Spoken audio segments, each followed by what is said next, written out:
coming from across the world to join us here today and celebrating 250 years of fighting for freedom and democracy. It's really exciting. We obviously have the parade of sail, but the 250 celebrations don't end there. What else can folks expect for the rest of the day? No, people need to go all over the state. Battle of Ticonderoga, battles of Brooklyn, battles of Saratoga. Those are defining moments for our fight against the British, against all odds. Those victories on the battlefield that drew in the French who said maybe this little upstart country can pull it off. Maybe we should join with them. And so New York State has been at the epicenter of that history. A lot of people think we love Boston and Philadelphia and Yorktown. This is where it all happened, in our opinion. This is strategic conquest. So go see all the people and celebrate our freedom. We got to brag for ourselves, right? And Mr. Mayor, before I let you go, I don't want to be so presumptuous, but I think you could lose the tie next week. Yeah, I think clearly you're saying some of us are learning a little bit more about how to dress in the summer. I might be one of those people, but People will forgive you, I promise. I'm hopeful. I'm hopeful. The jacket may be coming off soon. Thank you, Mr. Mayor, Governor Hochul, Governor Sherrill. Thank you so much for joining us. I'm going to send it back to Savannah and Frank.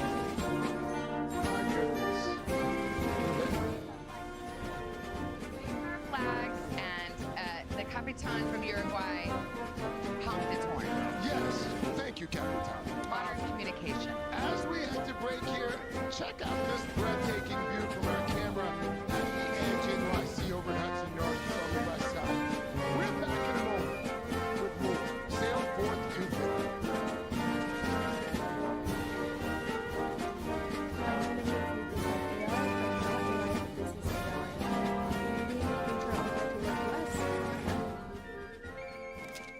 I'm going to try to create myself in my outfit today, but Pixar style. So I'll call it Helena Pixar and start describing my features and outfit. Ooh, I'm going to go ahead with this one. Let's create character.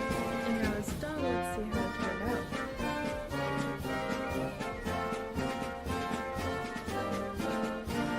There's a really aesthetic generation.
Are they going to come back? No. They're going home. I know I was supposed to celebrate. Oh, no. I was late by 4 hours. Good for you.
Daya.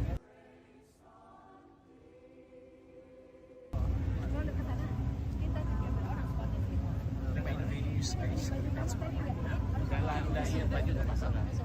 Potong lah itu. Iya itu sebenarnya.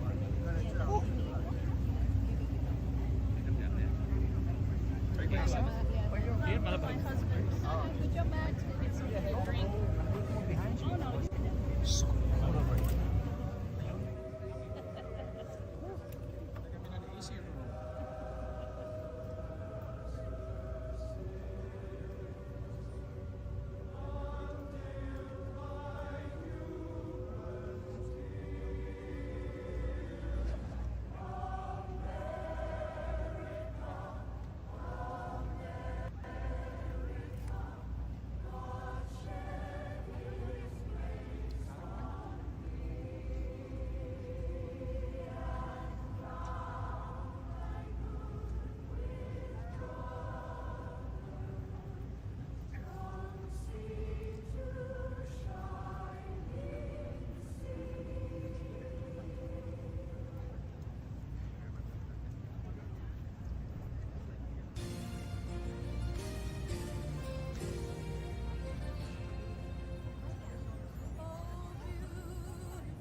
I can move it.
Whoa.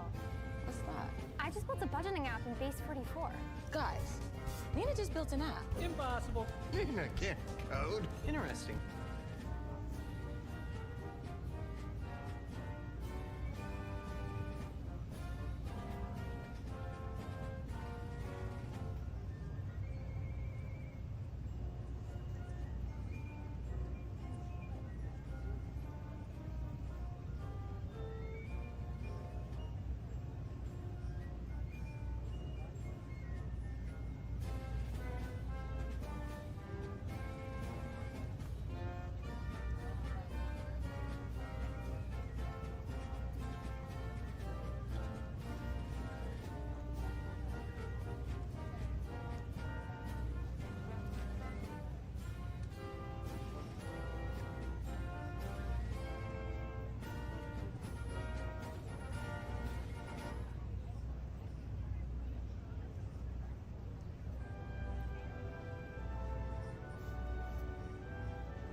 You've got 17 different creative subscriptions, pal. Give it a rest. Envato has unlimited AI generations and creative stock assets in their ultimate plan. That's everything you need. Creating videos?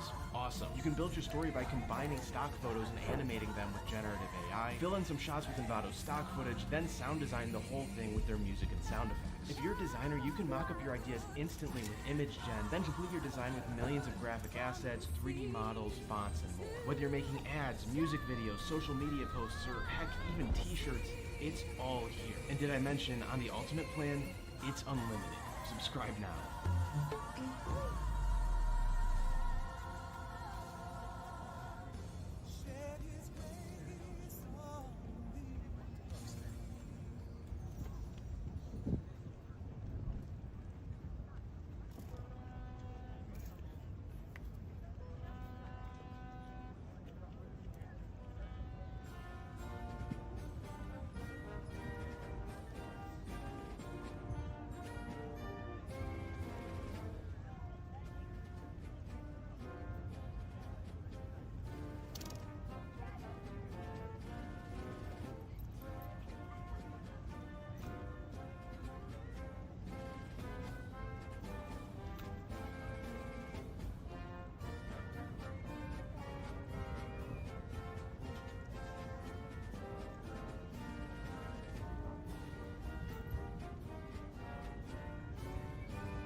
magnificent ships today. We also are going to get quite the show in the sky, and for that we have Vice Admiral John Dumbleton here, Deputy Commander, U.S. Fleet Forces Command. He's going to walk us through this international aerial review, the precision, the planning, the partnerships on display overhead. By the way, before I go to you, Admiral, I should mention we've got a historian here because this day means so much. Douglas Brinkley is here. He joins us remotely, and he's going to help us connect to this moment with the people, the events, the ideals, what happened 250 years ago today that shapes the nation that we are. So we're so happy to have all of you. And Admiral, I'll start with you on the aircraft, because we are going to see the best of the best, not just the U.S. military, but international as well.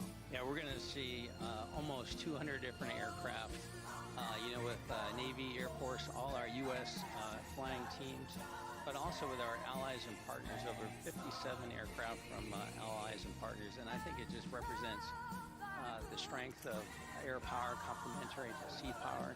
It certainly represents the precision of these teams who are flying together. We're going to see 5 different flight demonstration teams. Wow. And then finally, it's the partnership and the teamwork with our allies and partners all coming together. This is the icing on the birthday cake, right? Yeah. 250 years, so really exciting. Craig got a ride in an F-18, so he thinks he's a Navy aviator now. Yeah, I heard about that. Hey, thank you. I was honored, by the way, and just to be able to see up close what your men and women do every day, nothing short of remarkable. It's spectacular what they do. Savannah, we got to get you out there next, and I think the next one you got to get a cat in a trap though. You got to take off from that carrier. Oh my gosh. Douglas Brinkley, let's bring you in here for a moment, please, sir, because again, here we are, not just celebrating America's military might on this 250th birthday, but also celebrating the ideals that the founder shared some 250 years ago. As we celebrate this big birthday, Douglas, what are you thinking about? What's top of mind for you? Well, just how we have to always unite on July 4th. Sometimes we're feeling that we're down or divided, that democracy's better days are long past. July 4th kind of gives us a shot of adrenaline to realize what's exceptional about this country. And anytime you're seeing any individual involved with the U.S. Armed Forces, whether it's air power, Navy power, or the merchant marines, or anybody that's doing the work of duty and you just have to salute and honor that, and that's a big part of July 4th all over America. There'll be veterans and parades. It's an opportunity to say thank you. But also, when you're, seeing the New York skyline here on NBC, and I'm thinking about 9/11 and the towers gone, and how we try to rally back and have in the 21st century, and how here we are with these incredible tall ships in New York Harbor, the Hudson River, from all over us, said the world, reminding us of the age of sail and all that has occurred to get to the Statue of Liberty and to get to the fact that we had an Ellis Island. And I'm struck by the fact that the World Cup has been in America, and it seemed to have been bolstering the morale of Americans, whether it's in Kansas City or Seattle or Dallas or Houston, all the places. People are coming from around the world to America and finding the joys in some of our Americana habits, be it a truck stop or a state park. And certainly anybody lucky enough to see these tall ships there in New Jersey and New York today, it's a memory forever. And remind ourselves it's the largest group of tall ships ever assembled at any one time. Well, much to celebrate here, and we didn't even mention that event at Madison Square Garden earlier. Douglas Brinkley, you'll be with us throughout the morning, and we're starting to see our first glimpses of these magnificent tall ships and some of the other ship and regalia that is coming along. We're going to get an air show in a moment, too. We've got correspondents all along this parade route this morning. Let's get started by checking in on the Queen Mary 2, where Jenna Bush-Hager has spent the night, Britain's Queen Mary 2. Jenna, I know you had a beautiful, luxurious liner experience there. What do you see? I really did. How lucky am I? Okay, well, we just had Al pass us in the U.S. Eagle. All of these beautiful tall ships are sailing past. All of the passengers have moved to the starboard of the ship to watch as these ships sail on. And you guys, I have something really, really cool. Here is a telescope on the original Queen Elizabeth in 1942. They keep it cabin as good luck, but it was used as troops were coming over. And so I tried to just use it to look for Al Roker, but I'm not good at using telescopes, evidently, because I couldn't see him. And I heard he was yelling, and we all know that we can hear Al when he yells. So I need somebody to give me a lesson. But it's pretty magnificent here, and I think everybody is feeling the spirit. You can't see him, but we see him right there. There is that lead there he shot. is. We've been checking in with Mr. Roker throughout the morning aboard the. There he is, right there. There he is. Everyone doing pretty much the same thing right now, watching these tall ships. Go ahead, Al. We were all. No, I was just saying we were all calling for Jenna, weren't we, guys? Everybody, let's try it again. 3, 2, Jenna! We're just getting started, folks. Much more ahead. We are back with our special coverage of Sail Forth 250 just ahead. Noravel Gripa entra a la cancha y a la tribuna a aliviar rápidamente los síntomas de la gripa.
We are back. What a sight. A very special Saturday morning celebrating the 4th of July and America's 250th birthday with a massive coast-to-coast party. One of the biggest celebrations is about to get underway right here behind us on Governor's Island in New York Harbor.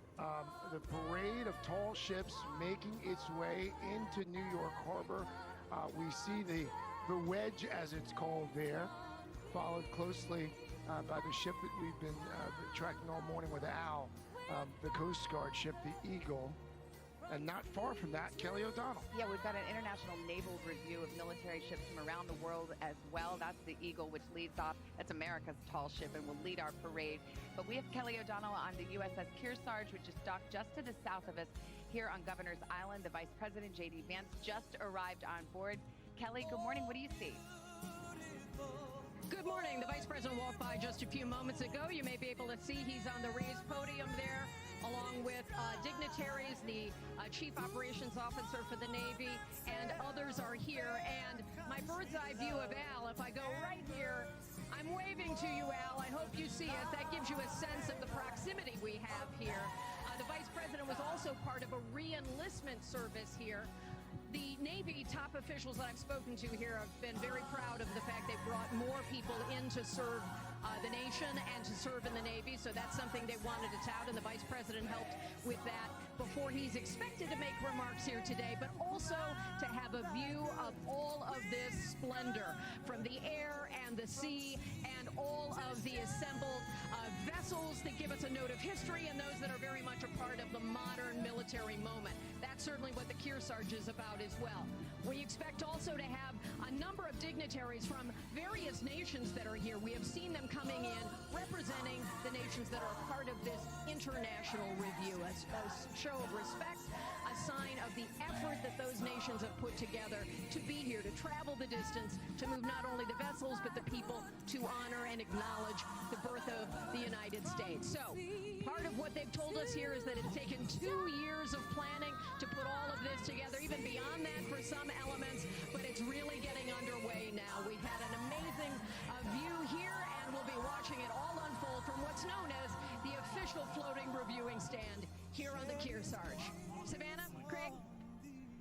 All right, Kelly, and I think we're off to the races now. We are. Starting to see the aerial show begin. It's all happening at once. We've got Admiral Wildman here to talk about the aerial show that we're seeing. Tell us what we're seeing. Fantastic. Look at this on your screen right now. You get the Blue Angels coming in. These are essentially professional athletes who are jet pilots. So close together, 18 inches separation. Nearly an 80-year-old flight demonstration team, and they're just looking fantastic. And that's how you start a parade, by sea and by air. We're told that the Vice President will salute to kick things off there on the Kearsarge. Admiral, I mean, the Blue Angels, they really are, in a lot of ways, just sort of this quintessential symbol of America. They sure are. They truly are our ambassadors. We love flying our Blue Angels all across the nation, get those young people energized and enthused in what their Navy can do for them and how they can be part of a bigger team. So we really think the Blue Angels are really special, and it's great to have them here this morning. It's such an amazing juxtaposition because we're seeing the very best of our aerial technology in the sky, and then these magnificent tall ships. There's another bunch of flights going by here. Can you tell us about this for me? Yeah, you bet. This is our aircraft air wing just coming off the forward deployment, who is just underway and home. So these pilots up there you just saw flew overhead were off doing missions in off Venezuela and off Iran as well. It's great to have them back, and they just look spectacular. And we've got our first tall ship with a Dutch lead us off here. This is the Oosterschelde, more than 100 years old, and has been around the world 2 times. There's a reason that we start with the Dutch ship, but the Dutch kind of put New York on the map, right, sir?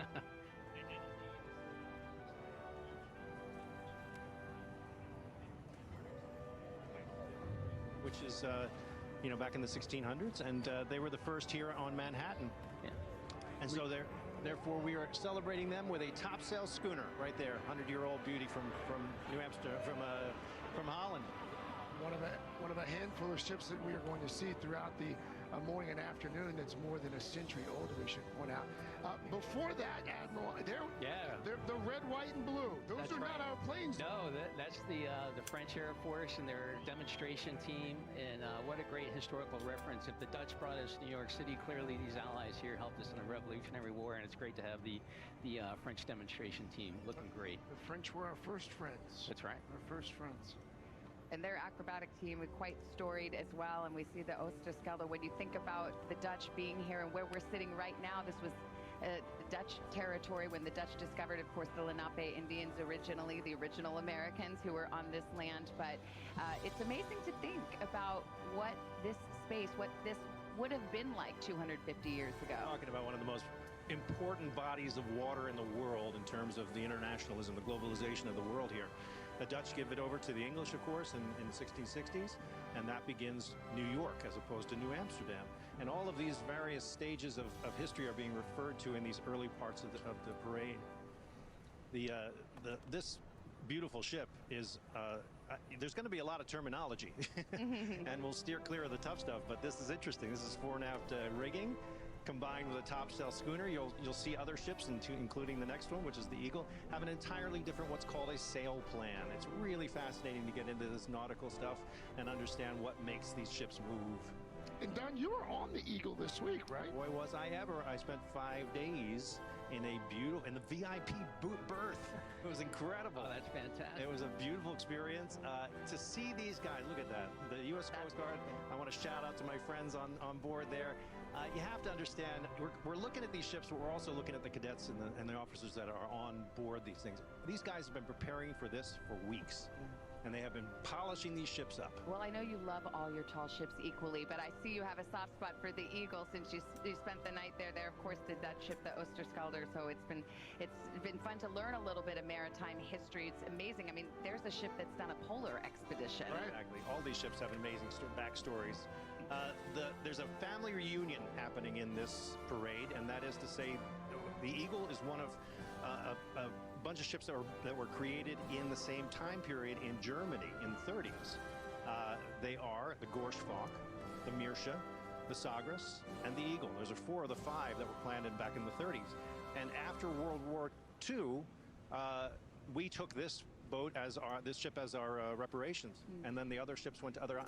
They call them the 5 Sisters. Exactly. So there will be a bit of reunion because we'll see some of those others that were built at the same time, and they all have a history. And for history, we go to Douglas Brinkley, who, you know, it's lovely to ooh and ah Douglas at the feats of maritime and in the air, but we're also oohing and ahhing over this country, this 250-year experiment that continues. Well, just seeing the Blue Angels is just breathtaking.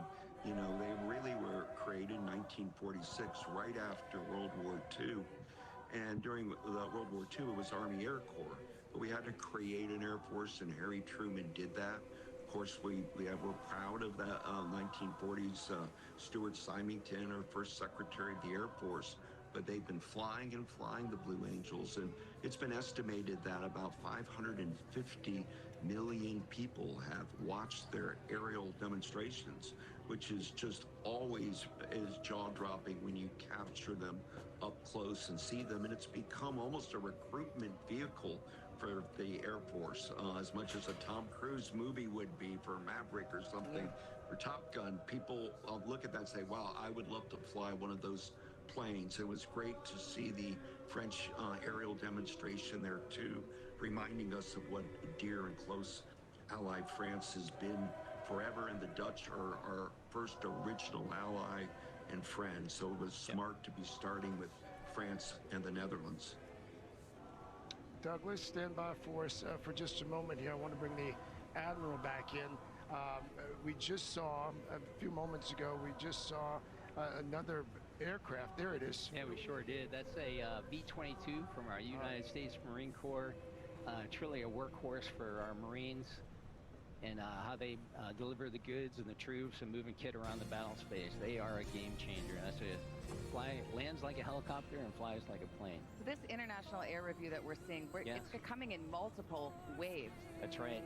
And on your screen right now, you got to see the workhorses of World War II. One of only 2 flying V-29 Super Fortresses left in the world, and of course the P-51 Mustang. So again, fantastic to have that World War II memorabilia here flying overhead. Look at that vantage point again. There's another look at the Eagle, the star of the show so far. Some 295 feet tall, we were told earlier. And we should also point out. Yeah, I was thinking 250, 224.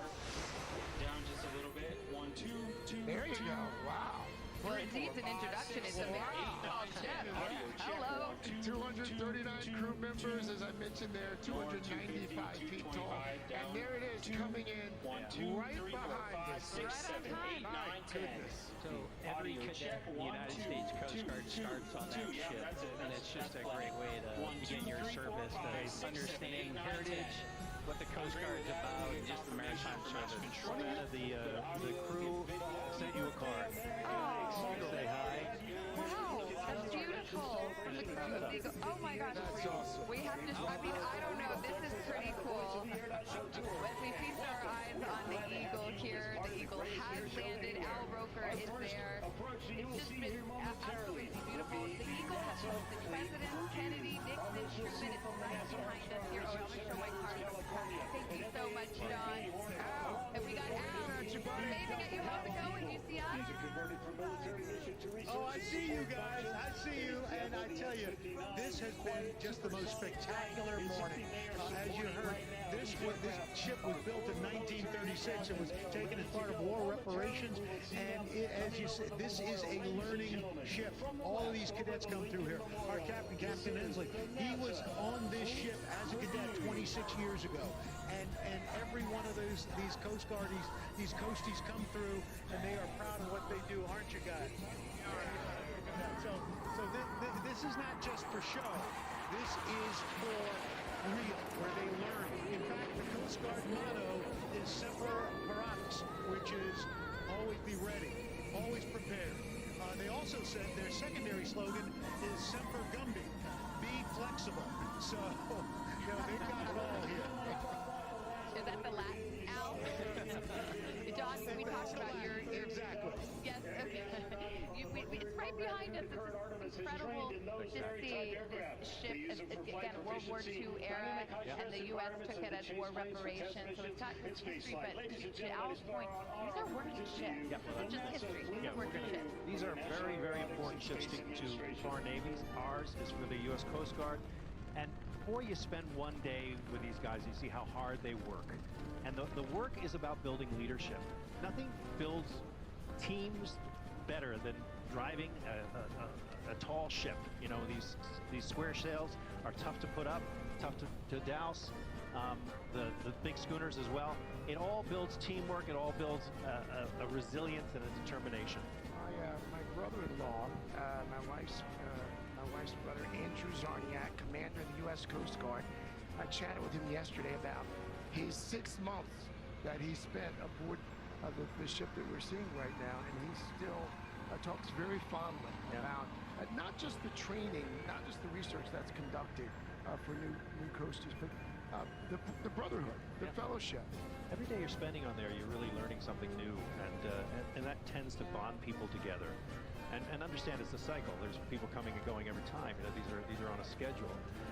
They go to school out at the U.S. Coast Guard Academy, and then in the summertime they go away on the ship on different voyages, different lakes. It's an amazing experience, especially this year with 250. Well, we got a beauty coming in next. Libertad from Argentina. This is a showstopper, 184 feet tall. Move over Lionel Messi. This is the pride of Argentina, at least on New York Harbor this morning. She's a beauty, isn't she?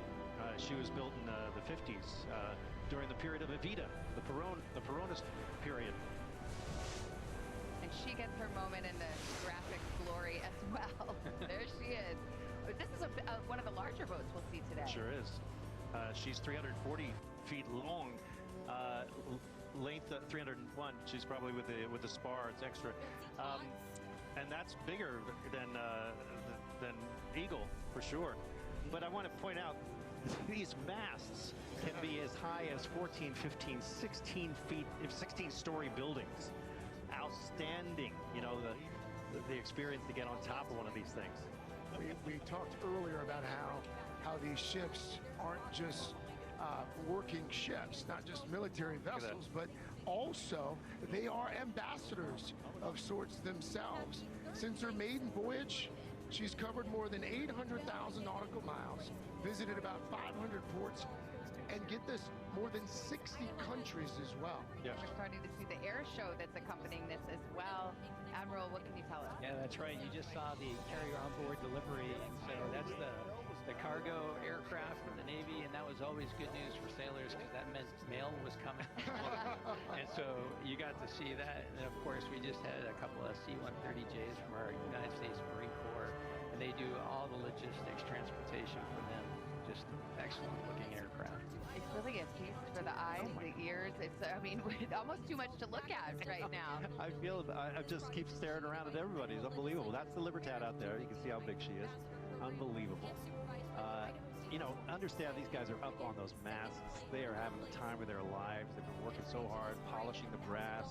You know, oh, there you go. Got more up above. That's right. Admiral, that's what you were just talking about right there. That's what we're seeing above. Indeed, that's right. Two KC-130J Marine Corps aircraft, and they can refuel helicopters in the air and all type of logistics. Just versatile and fantastic aircraft to help us on the battlefield. Well, but the pilots are getting quite the view as well of the tall ship. So much to look at. The southern tip of Manhattan, of course, Statue of Liberty, New York Harbor.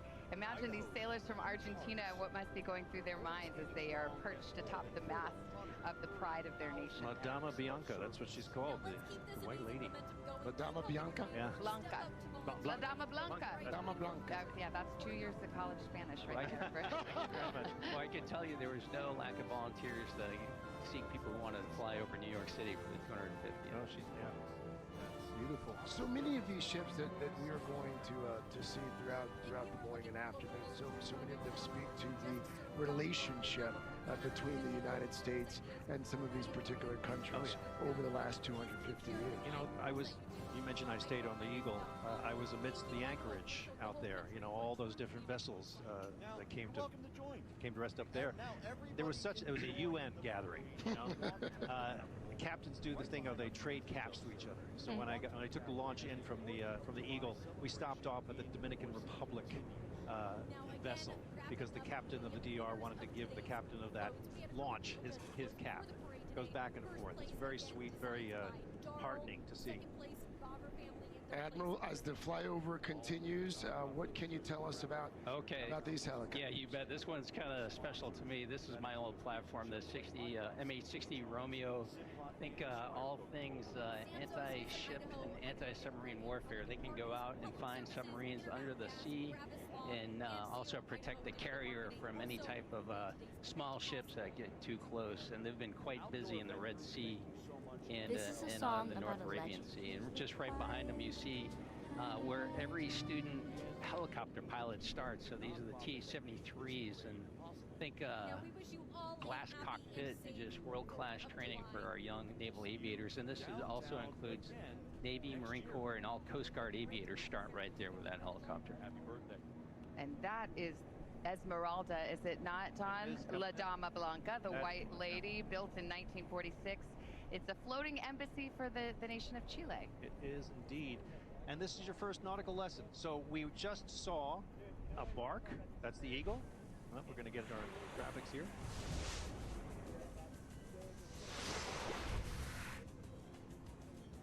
Exactly. And so this is a barkentine. Okay, so you see the front. Those are the yards, the square rigs on the front, and then in the back is our aft and fore and aft rigging. It's called. And gaff rig sails, and so that's a different kind. Interestingly, the Argentinian ship did not have its sails down because there's not enough wind to push those square sails. Whereas the next one, the Esmeralda, has her sails furled because they're all schooner sails. They're all gaff rigged, and that can sail closer to the wind, so you can show them off. And Don, I think I read that the Esmeralda was at the very first Operation Sail in 1964. She's a veteran. She's done this 5 times before. Oh yeah, these guys have come around. These ships have been around for a long time, and so they've come in '76 and I believe it's '92 and '96, and so these different tall ships parades have been very exciting. But this is a big one. This is the biggest of all of them. So the Operation Sails have always been important ports of call for these major ships. Pointing out, see how the sail is pushed back into them? That's because the wind's going the wrong way for these sails like that. So the gaff fore and aft can work in this. It's interesting, isn't it? Look at those guys up on the mast. My goodness. Having the proudest moment of their lives. I mean, just perfect day for a what is it like this too? You know, it's going back to what we were just talking about a few moments ago. The relationship that exists between our country and some of the countries that are being featured. Chile, the first South American country to sign a free trade agreement with the United States. Yeah, exactly. They call it soft diplomacy. You know, when you show up with one of these ships, it melts your heart. So it expresses a nation's glory in a different sort of way than standard military operations and many other ways. And you come in with one of these ships, and it's a feel-good moment.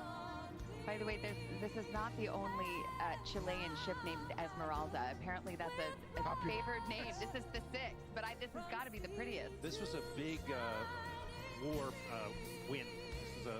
The Esmeralda in the 19th century, there was a major battle.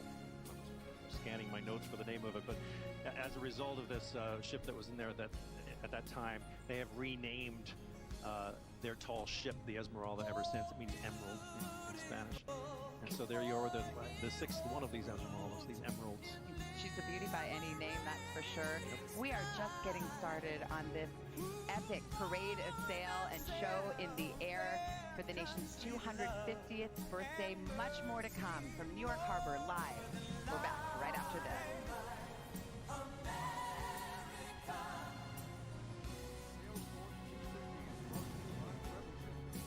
And by Jefferson's Bourbon, bringing a glass to America and the spirit of exploration. Cuando escuches el de tu garganta, desinfectala rápidamente con el de Noraver Garganta. Get instant access to the popular games and the biggest titles. Score massive deals on DLC, gift cards, and more direct.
Centrum tiene fórmulas especializadas según edad y género, con complejo B para obtener la energía que necesitas y zinc para fortalecer tus defensas. International aerial flyover as well as a parade of tall ships. And Admiral, what are we seeing right now? Yeah, right here on your screen you can see the Canadian Snowbirds in there last year as a flight demonstration team, and they're looking fantastic. You can see the smoke coming from behind them, really representing the iconic CT-114 Tudor aircraft, and they're at their end of their service life, but they're looking good here at the 250th.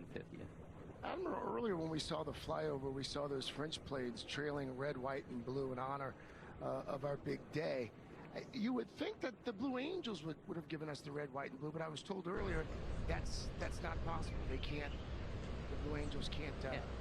It's not their thing.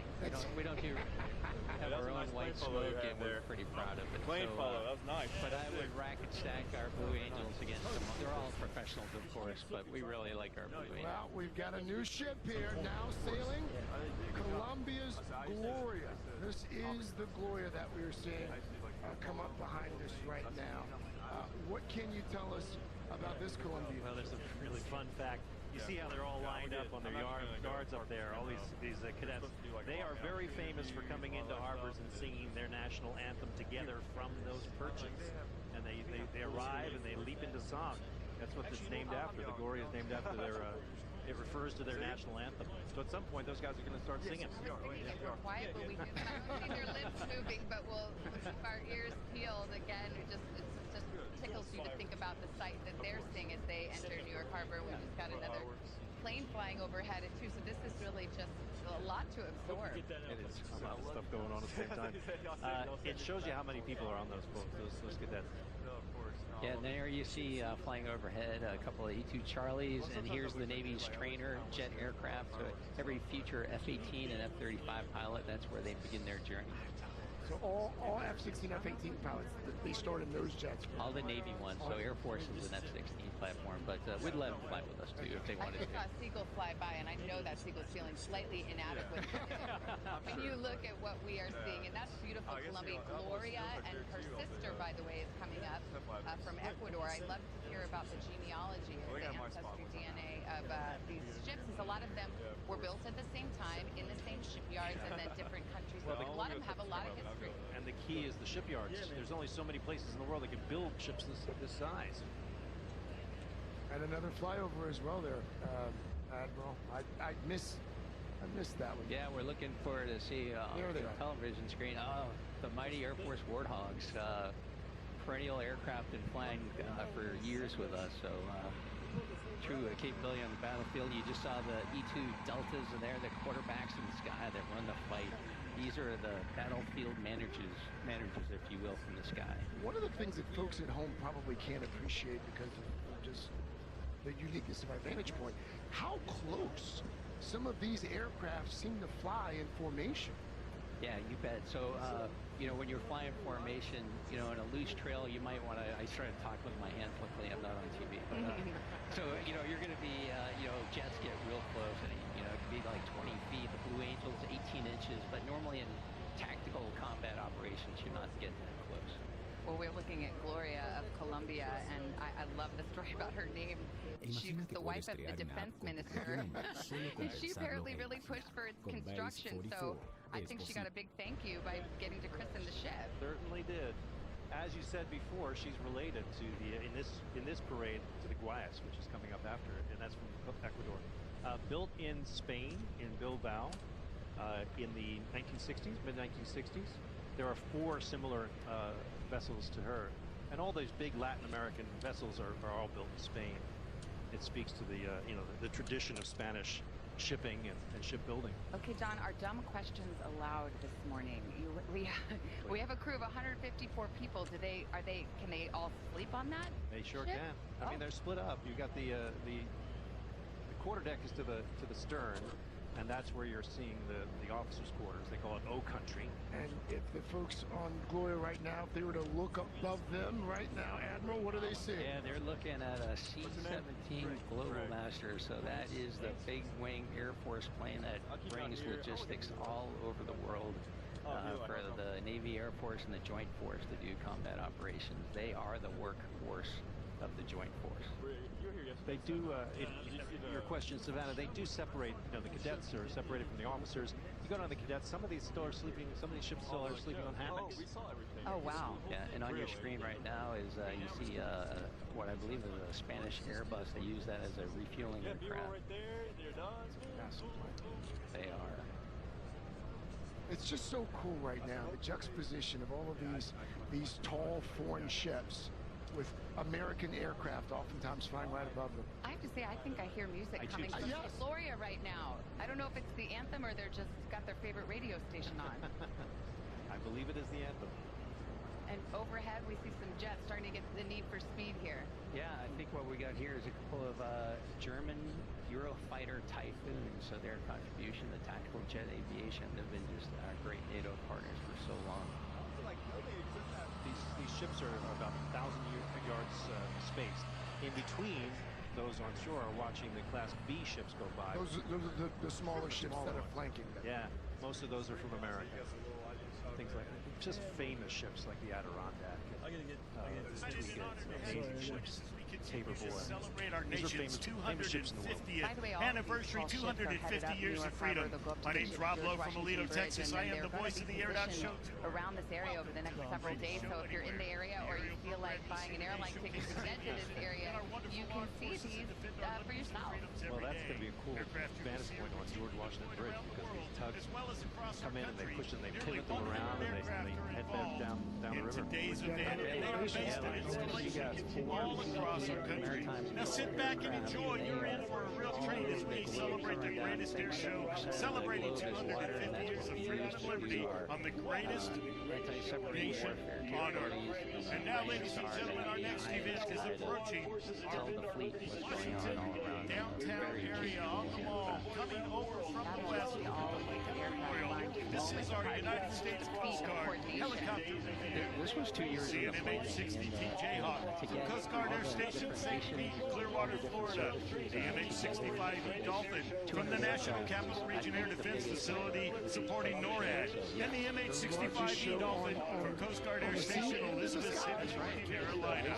Ladies and gentlemen, here they are, your United States Coast Guard helicopter review. The idea, the way to identify these ships are through the mast of the sail.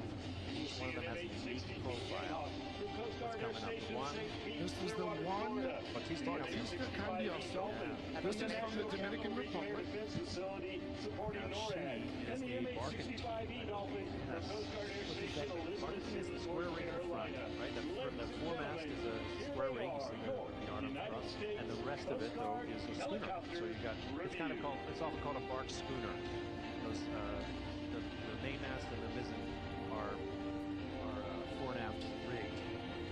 And one of the newer ships we're going to see today was launched in 2009, acquired by the Dominican Republic, but this is her first visit to New York. So imagine, welcome to New York, as I believe Keeler says there. I did it again. SG, look what we are getting overhead. Oh, wow.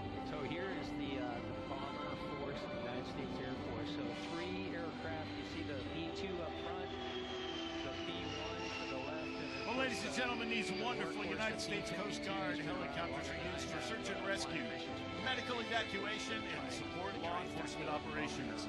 The folks in St. Pete, Clearwater cover from the Caribbean, the Gulf of America, and the Bahamas. The folks in the National Capital Region cover the entire National Capital area, as well as the M65E Dolphin you saw from Coast Guard Air Station Elizabeth City, North Carolina.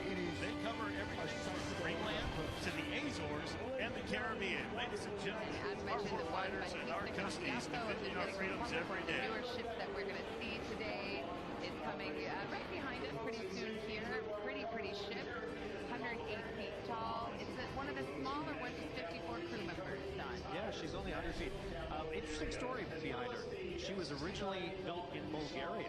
She was, I guess, for the Black Sea, right? And she is, as I said before, a bark schooner. She's a barkentine is the other way of saying that. She is named for the hero of the DR who defeated the Haitian Navy in the Battle of Tortuguero, its War of Independence from Haiti in 1844.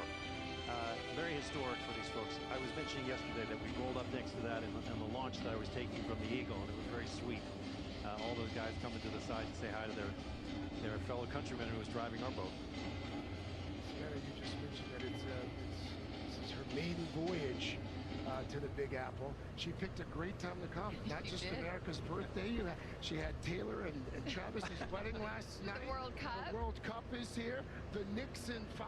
Oh my God. What a great time for Juan Bautista Cambioso. Get a good slice and it's a perfect trip. Yeah, there's more from the sea, more from the sky in just a few minutes. But as we head to break now, check out this incredible view of it all. This is from our camera high up the edge. This is high up at the edge here in New York City. A very special edition of Today. Sail forth. Right back after this.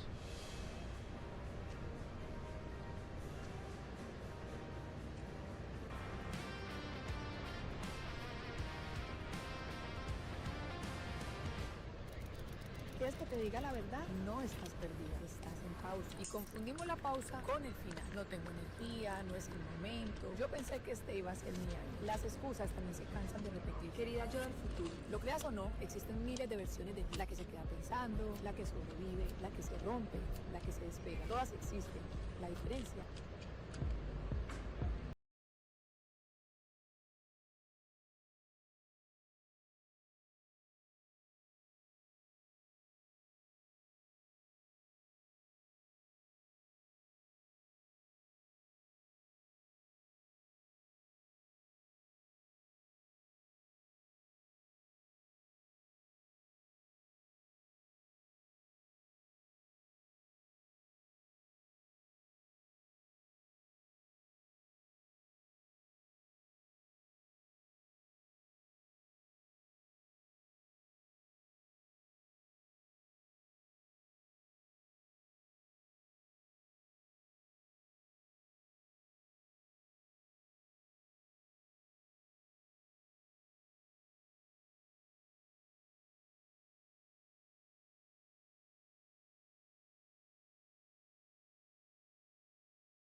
And we are back now, back on America's 250th birthday with a grand parade of tall ships and also, of course, this international aerial flyover as well. Admiral, what are we looking at? Okay, right now going overhead, you've got a bunch of Air Force H-60 Pavehawks. Think you're a combat search and rescue mission so our Air Force can fly anywhere, anytime, over any land space. They're the ones who are going to go get our pilots back if we need help.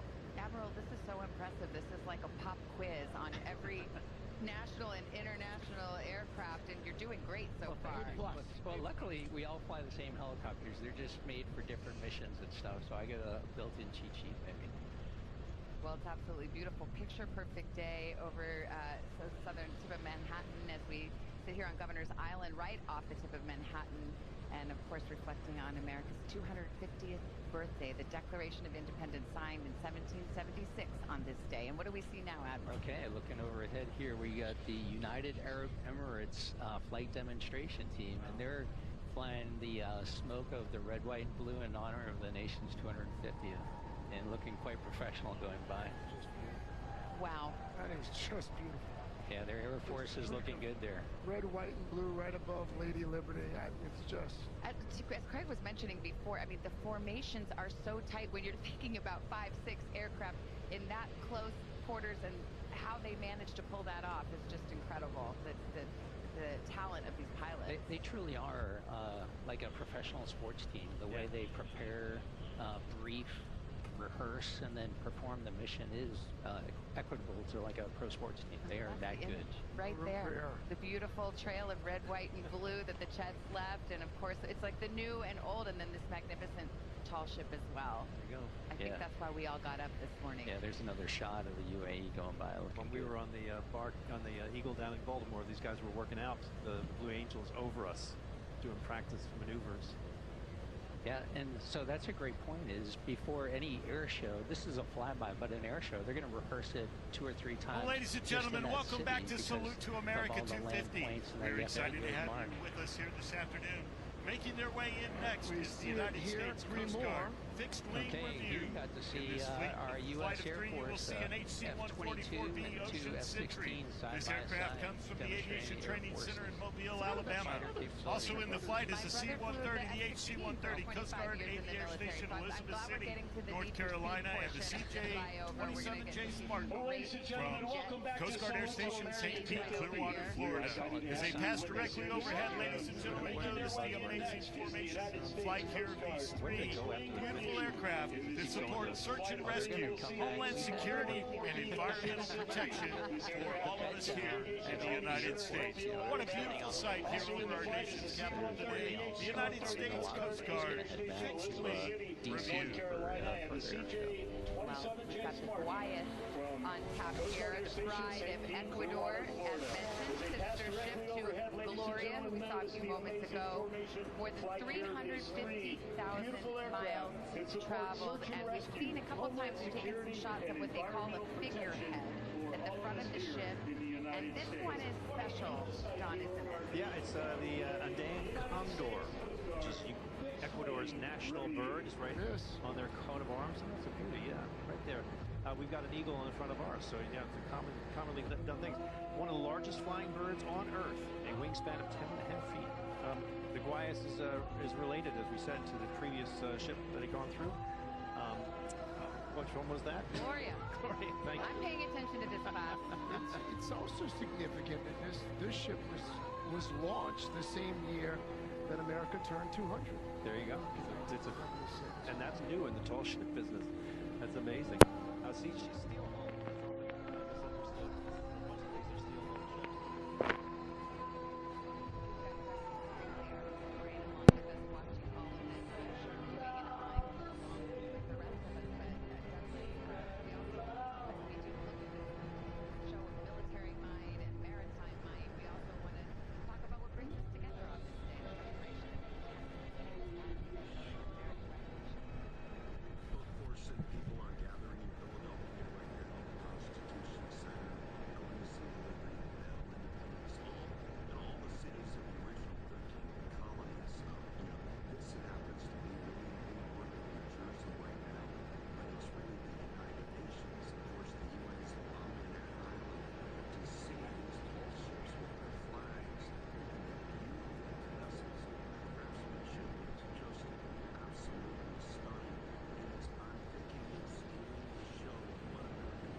Nueva Domino's de la Tierrita con chicharrón carnudo y plátano bien maduro. ¿Pero si es de la Tierrita?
Echo Foxtrot jets from a Navy Air Wing flying overhead and looking great. Look how close together they are.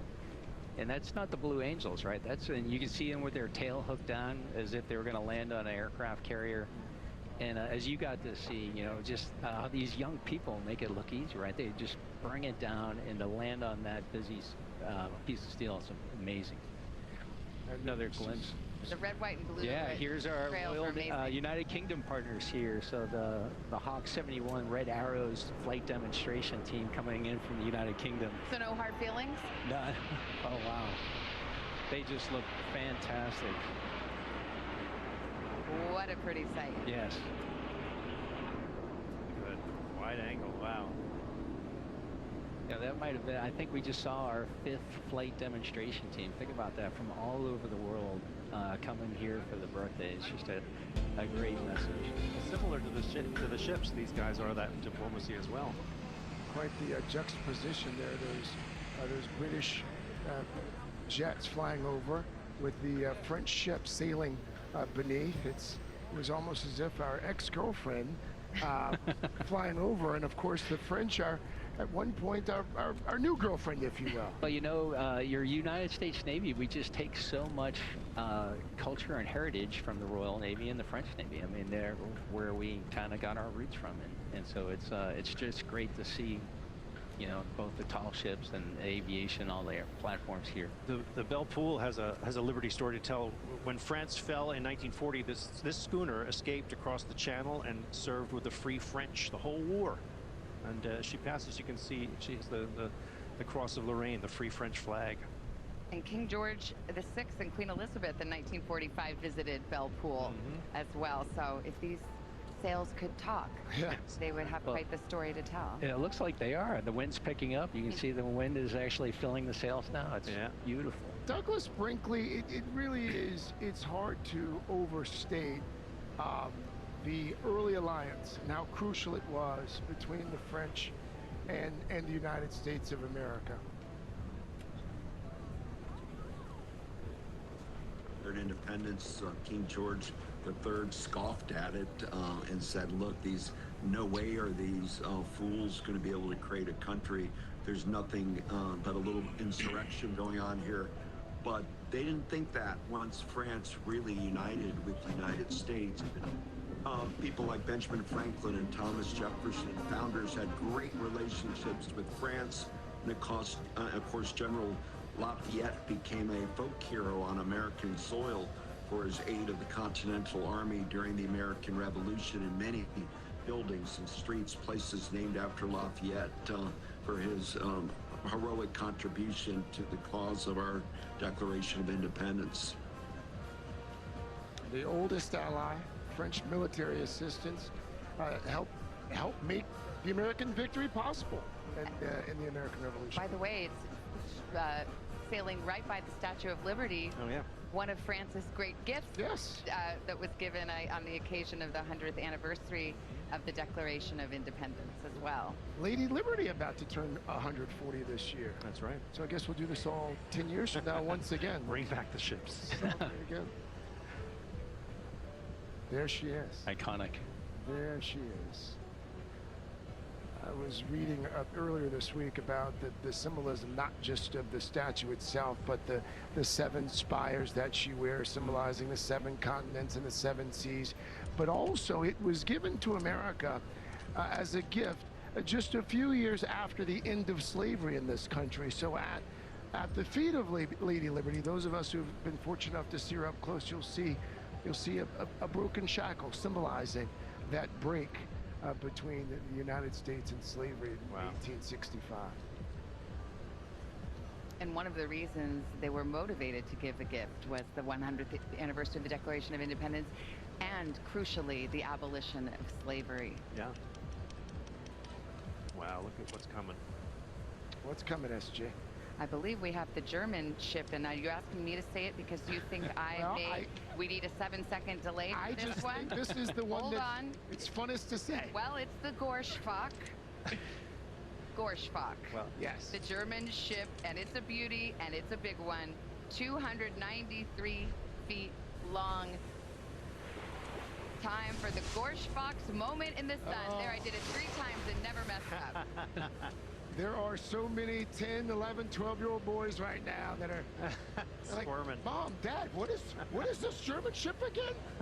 What did she say? Yeah, you know, fantastic fact. So same class, right, as the Bark Eagle. And my 2 sons were Coast Guard cadets, and they're now Coast Guard officers. But they told the story of this same class ship crossing the Atlantic during a meteor storm and clipping into the rigging and laying back just to look at the meteor shower go by. The experiences these young people get is just world-class and second to none. Well, speaking of that, we have Chris McBride, who is, of course, one of the reasons that we're here today. He is the organizer of this up sail, and his daughter, Laura McBride, is on the Gorschfach and made the crossing in May and has talked to us and texted us about waking up in the morning and seeing this beautiful sight. And so a lot of hard work by her father and the family and getting to see it from this incredible vantage point. I can I can relate to that. Chris has been working on this forever. This has taken years to happen. Well, welcome back, everybody, to Salute to America, the greatest air show in the history of our country. Up next is the United States Army parachute team we all affectionately love and know as the Golden Knights. Joining me on stage is Private First Class Nate Helsendegger. Welcome, sir. We're glad to have you with us. Thank you, Rob. We are honored to be here. How you doing, brother? We're doing good. So we're going to see it's 3 different passes here, from a joint jump between the United States Navy Leapfrogs and your wonderful team, the Golden Knights. First jumper is a solo. Tell us a little bit about what we'll see. Yeah, sure. So the first jumper of the day is what we call a wind dummy.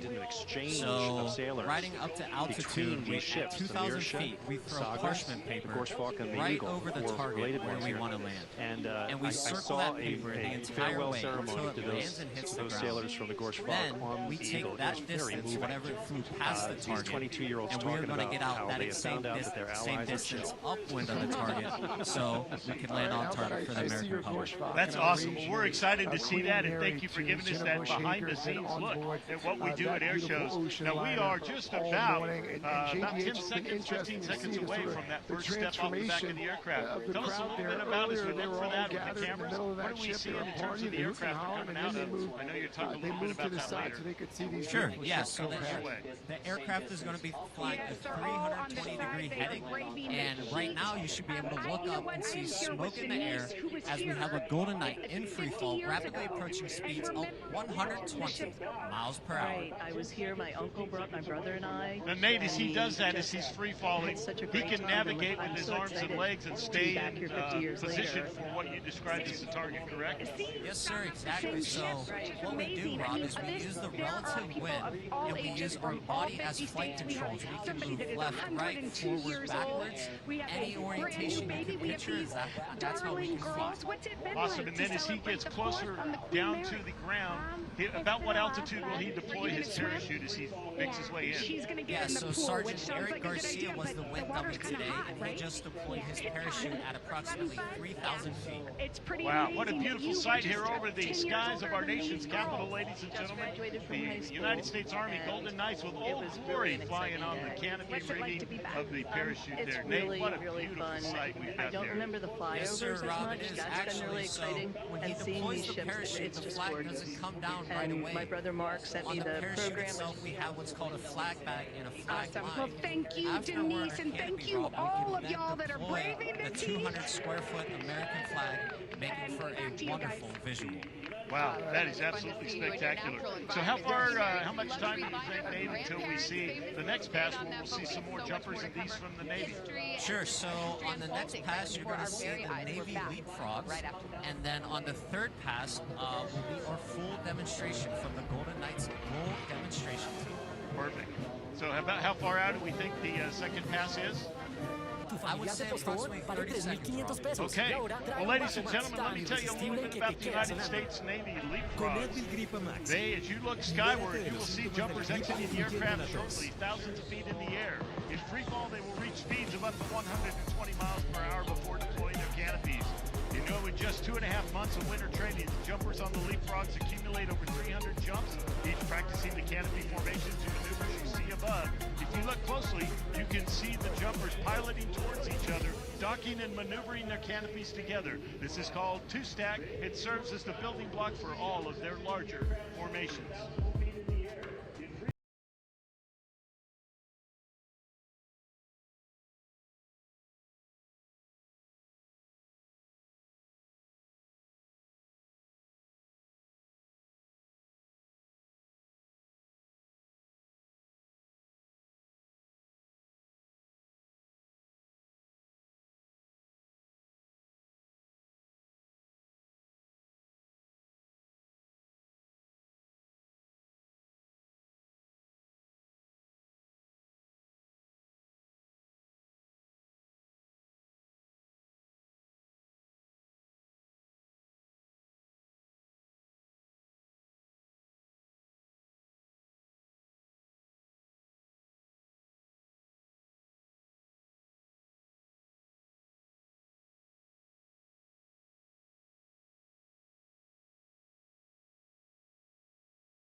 We are back with another beautiful entry into this parade, Sudarshini of India, built in 2011. This is one of the newer ships. It means beautiful Lady Sundari, and it is indeed quite beautiful as we sit on New York Harbor with quite the view. It's also one of the ships that's traveled the farthest to get here as well, the Sudarshini. By the way, the name means beautiful Lady Sundari, named for Buddha's half-sister. Oh, you can hear the sailors. You can.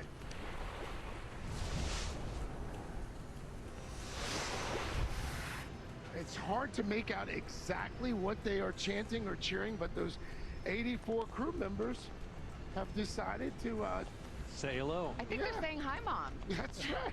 We made it all the way from India. The American paratrooper, them a wave back born as well. of fire in the skies Fairly of new World ship, War built II, in, more than 80 years ago, has since struck fear and terror in the hearts of those foolish enough to oppose them. Also, relentless in their skill and courage, not only in the air, but also on the ground. These brave soldiers have forged for themselves a place of honor in America's hearts. 13 different countries. I don't think India needed much of a navy for so long. Good afternoon, ladies and gentlemen. I'm Private First Class Nathan Hilsenegger, originally from Pittsburgh, Pennsylvania. It is my absolute honor to narrate this once-in-a-lifetime event, America's 250th birthday. I will describe for you today a demonstration of precision freefall as performed by members of your United States Army parachute team, the Golden Knights. Dignitaries and spectacle.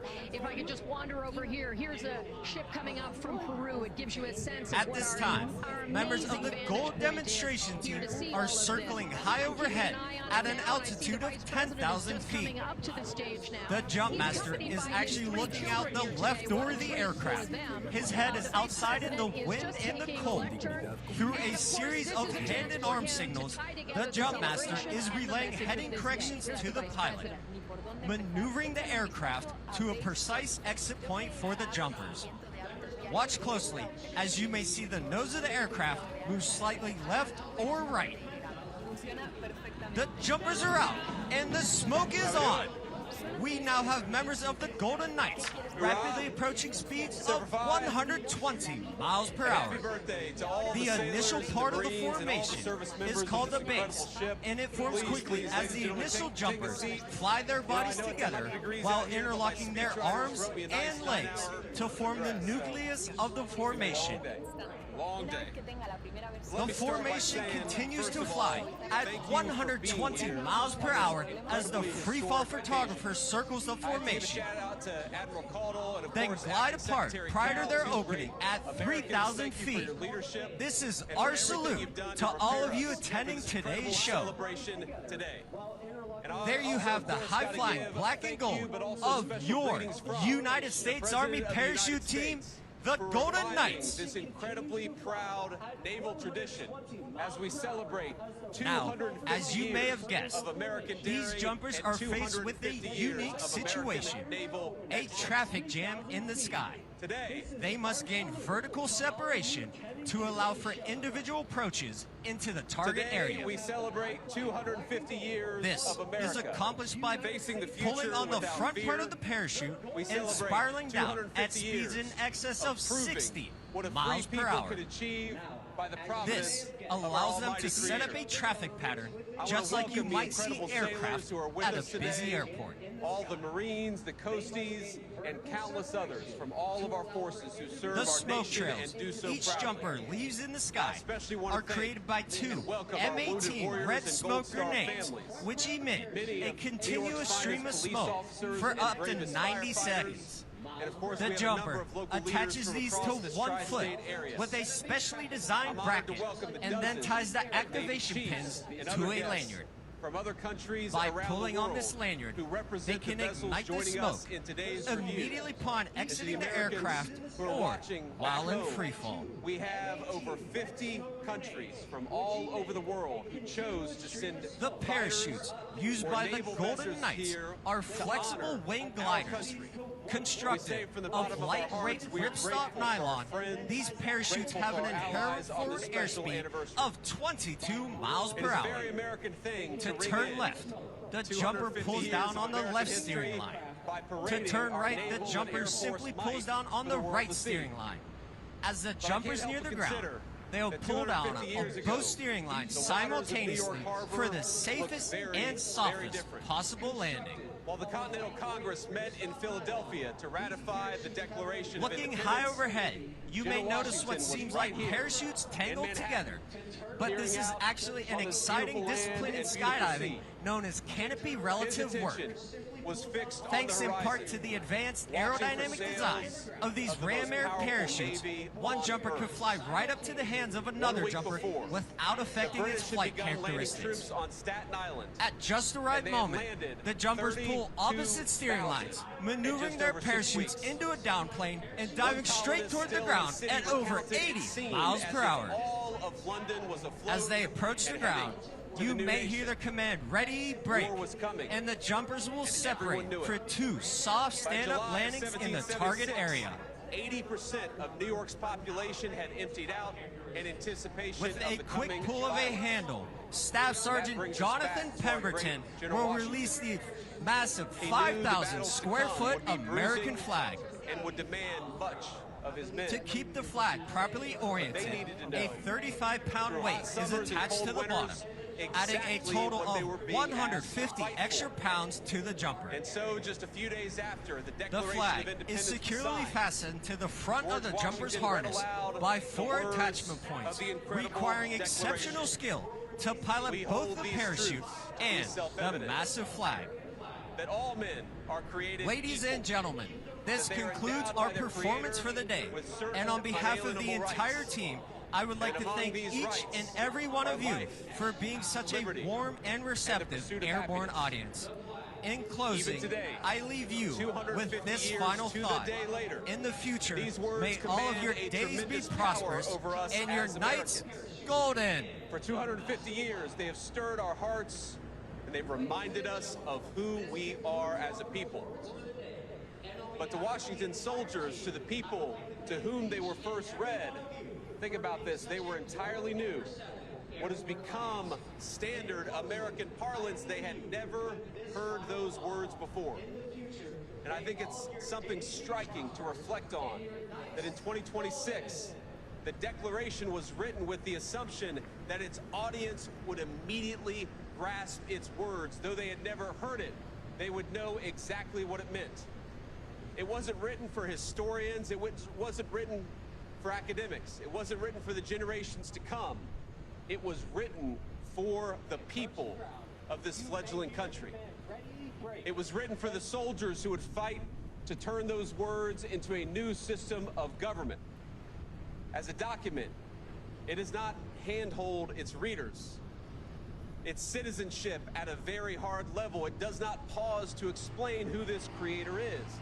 It doesn't explain what the equality of men means. It doesn't try to go into details about the consent of the governed. It simply declares these truths to be self-evident. 250 years later, it's worth asking, self-evident to whom? The Declaration proclaims truths the founders believed to all mankind, yes. But it says those truths in language intended to be familiar specifically to the American nation that it was authored to, authored by, and authored for. It was, as Jefferson put it later in his own life, an expression of the American mind. A document whose purpose wasn't, quote, to find out new principles or new arguments, but to place before mankind the common sense of the subject, the common sense of the American people. That people had been generations in the making. 1776 was not an accident. The patriots of that era understood themselves to be heirs to an older civilization who would carry it forward. Now, they shared with Great Britain the same language, the same God, the same system of common law. They even read many of the same books and observed many of the same customs. They shared the same understanding of justice and public life. George Washington's boyhood offers a small but revealing example. When he was 13 years old, he copied down more than 100 entries from a tiny little book, spent his 20s surveying America's wild interior, saving up money, learning self-reliance on a continent that rewarded initiative more than pedigree. It didn't care if you were a nobleman, it cared what you could do. Now, our society at the time reinforced the habits Washington learned in the wilderness. Frontier life rewarded resourcefulness, while America's colonial assemblies taught citizens to govern their own affairs. It taught citizens to be self-governing human beings. Churches at the time, especially those who were touched by the Great Awakening, reminded congregants that no earthly hierarchy outweighed the equal dignity of every human soul before its creator. All of that came together. And so it was no surprise that when Washington's soldiers first welcome, heard America. the Welcome back to 250 Salute to years America ago, 250. they understood Our next flyover is the United States Army helicopter review. In this flyover, you'll see two AH-64E model Apache helicopters, but it was their birthright as UH-60M Blackhawks, of this new republic. CH-47F The words might have been new. Now the Apache helicopter, I want you to look close and see. Something that There has are two already crew lived in in there. the They heart sit in of a tandem every cockpit. single This is the backbone of American the Army's patriot, attack and I helo believe fleet. those They are words known for still live maneuverability and advanced technology. This aircraft are based from Fort Campbell, Kentucky. The four Blackhawks you see is the Army's advanced multi-mission utility helicopter. This accommodates a crew of 4 and 11 combat troops in the back. You'll see 4 of these Blackhawks in our formation here today. And in the middle of our formation, you see the wonderful twin-rotor tandem rotor Chinook. This is the Army's primary heavy-lift tandem rotor helicopter designed to transport troops, artillery, and supplies. They do have a ramp in the back to load and unload, and even deliver troops while hovering above a hilltop. Ladies and gentlemen, they are approaching the National Mall now from the west. Above the Lincoln Memorial, you see them on screen. We're so honored to have them here with us. Ladies and gentlemen, this is the United States Army Helicopter Review.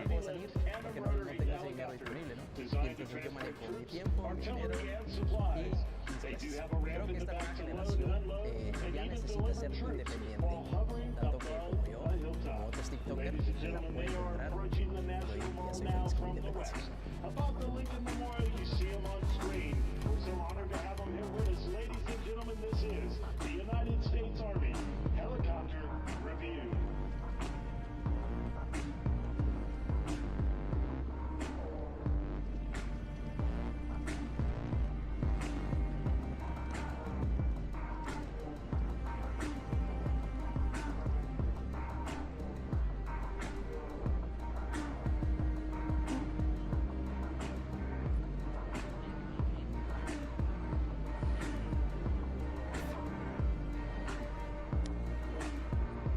Well, ladies and gentlemen, as you watch this beautiful flyover of our United States Army helicopters in review, you see the Chinook, the twin rotor helicopters we talked about, out front leading, and then back in the second wave. The 4 Black Hawk helicopter on the corners of this beautiful formation, and our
Welcome back on this 4th of July holiday weekend as we continue to celebrate America's 250th with a fleet of tall ships made up from our friends from all over the world, and this might just be one of our favorites. Oh, you have to feast your eyes upon Amerigo Vespucci of Italy. Dave Price, who is from our sister station WNBC, is actually on board this vessel. It's such a beauty. Dave, tell us what you're seeing as you make your way through New York Harbor.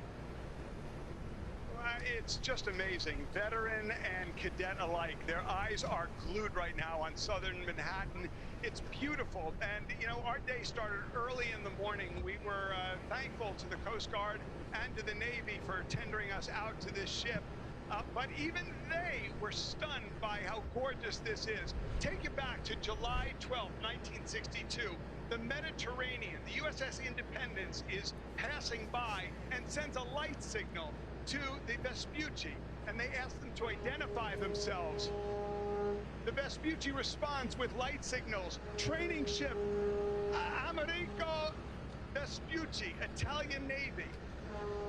And the Independence sends back a message: you are the most beautiful ship in the world. And all these years later, you know what? That's probably true. Look, this is what we see along the sides of the ship right now, at attention, peering towards the southern shores of Manhattan right now. And it is called a saluto alla voce. And that's what they do to show their respect to the people who they are passing by. I want to bring you in here for just one more second. The ship goes back to 1931 and can be manually steered. That was the only option back then. To steer just 1 degree, they would have to rotate this 4 times. Imagine doing a U-turn like we will do when we get up by the George Washington Bridge. A stunning piece of technology back in 1931, an absolute classic now. What a gorgeous morning. Oh, we love that story. If People magazine had a most beautiful ships issue, Amerigo Vespucci would make the cover every year as we continue to watch this magnificent parade of sail. This is the ship right behind the Vespucci. This is a Peru ship, the Union. The Union. What can you tell us about the Union? The biggest sailing ship out of Latin America. She's 378 feet long. That's about 10 school buses parked bumper to bumper. That's how big this thing is. A crew of 250. And here's something else. The masts stand 175 feet tall. That's taller than the Statue of Liberty. We could actually do that calculation as it just passed by the Statue of Liberty, but just an incredible, the Union of Peru, one of the larger ships that we'll see today. Yeah, the largest training vessel, right, in Latin America? Absolutely. I mean, it's a major ship. You can't just, I was parked next to that in Baltimore, and it just seizes your attention. You can't believe it. It just doesn't seem like it's possible to be sailing, but it does. It's got a beautiful figurehead right there underneath that bowsprit of the Tupac Inca, I can't do the pronunciation, Yupaki. A lot of these ships have the figurehead. Tell us the significance of that. Well, they're symbols of the nation usually, or of the ship itself. We have the eagle. This one is obviously for the Aztec. Would that be Aztec? Inca. Sorry, Inca, down in Peru.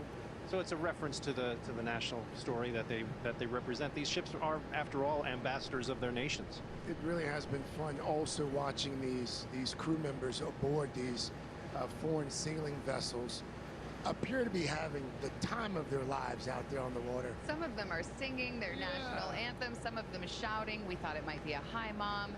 And some of them have traveled literally months to be here for this moment. Just to say happy birthday to America. Let us get over to Carson Daly now. Carson has spent the morning above the USS Intrepid. Buddy, what's the scene like where you are? This has been one of the most fun broadcasting things I've ever done in my career. The vibe here on the west side of Manhattan is amazing. We've got such a great view. We're about 19 miles north of the Verrazano, where this whole parade of sail began, 6 miles short of the GW Bridge, and I'm telling you what, we saw the American Eagle go by with Uncle Al on it. That Chile boat was gorgeous, but the Colombians are partying, man. That schooner just rolled by here, music blaring, people dancing. Might have something to do with them winning their soccer game last night in the World Cup. I don't know. The Dominican Republic behind us, but it's been truly special here, man. Aerial review going on.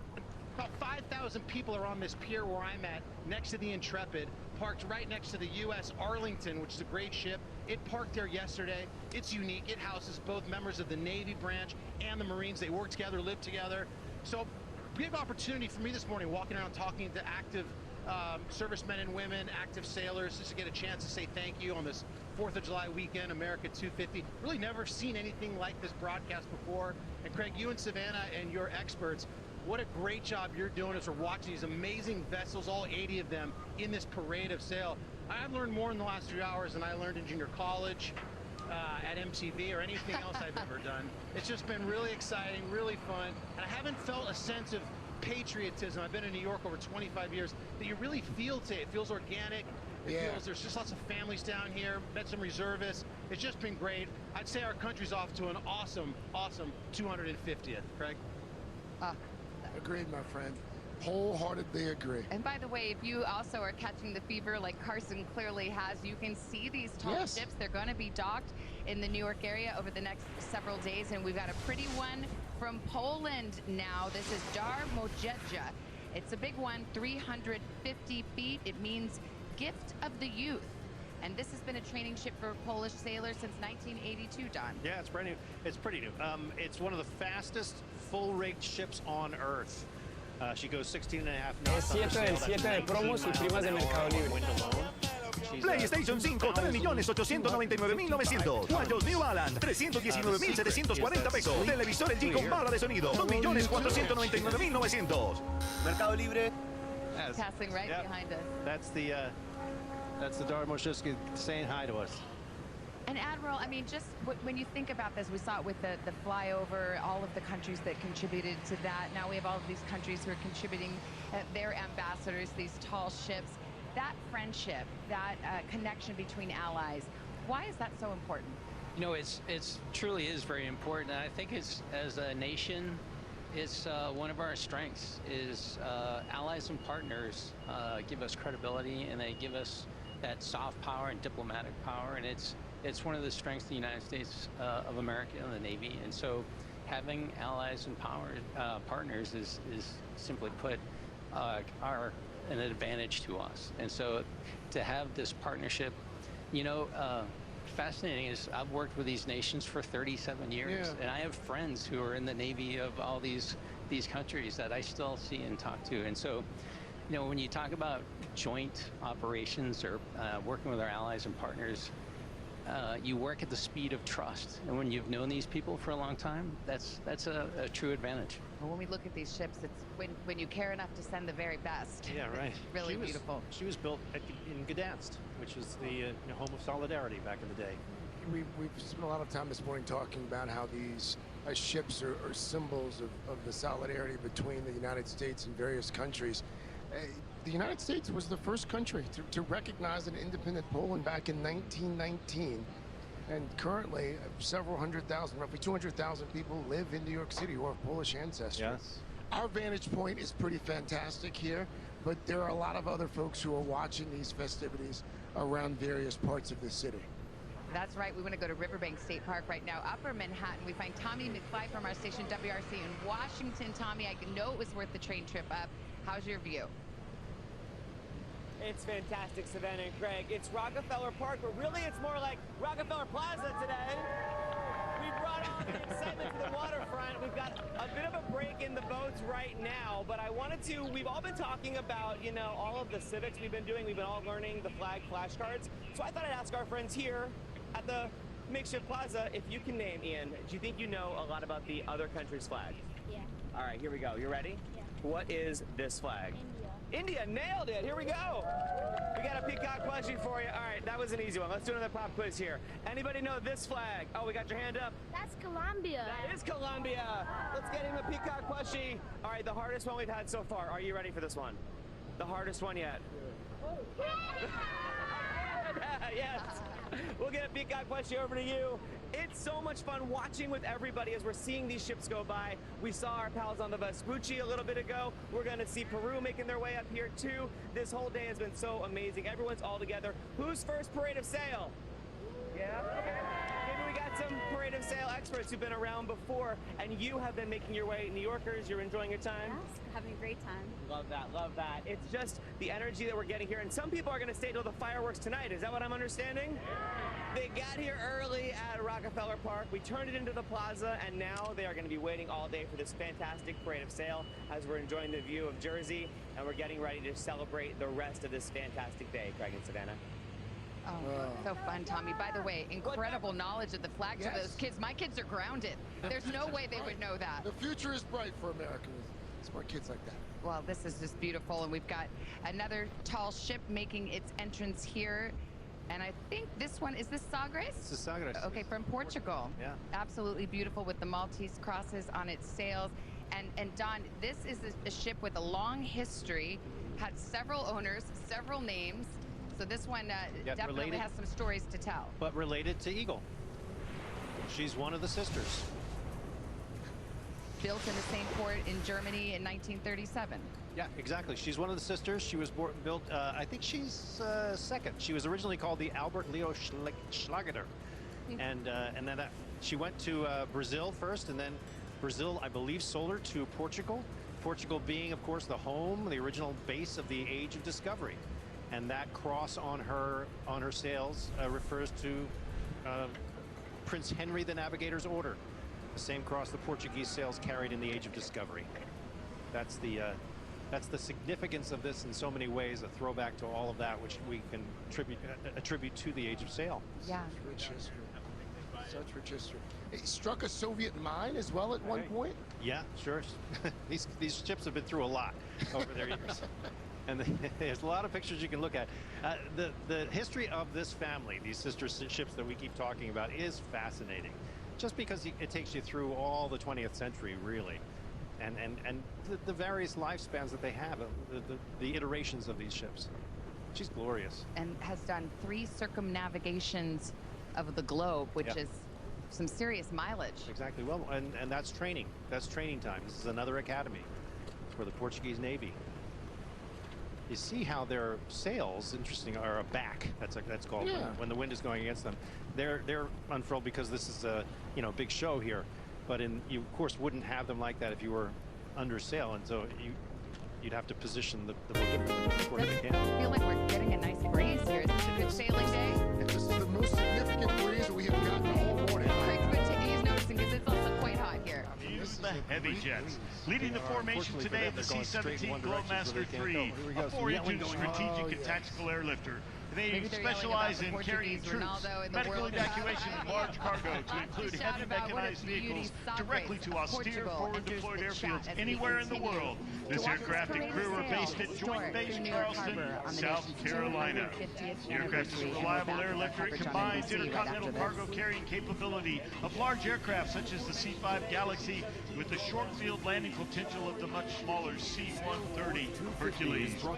Next in line is a KC-135 Stratotanker. They provide the core air refueling capability for the United States Air Force for more than 60 years. This aircraft is based at MacDill Air Force Base, Florida. Behind it, with the refueling boom also extended, is the KC-46.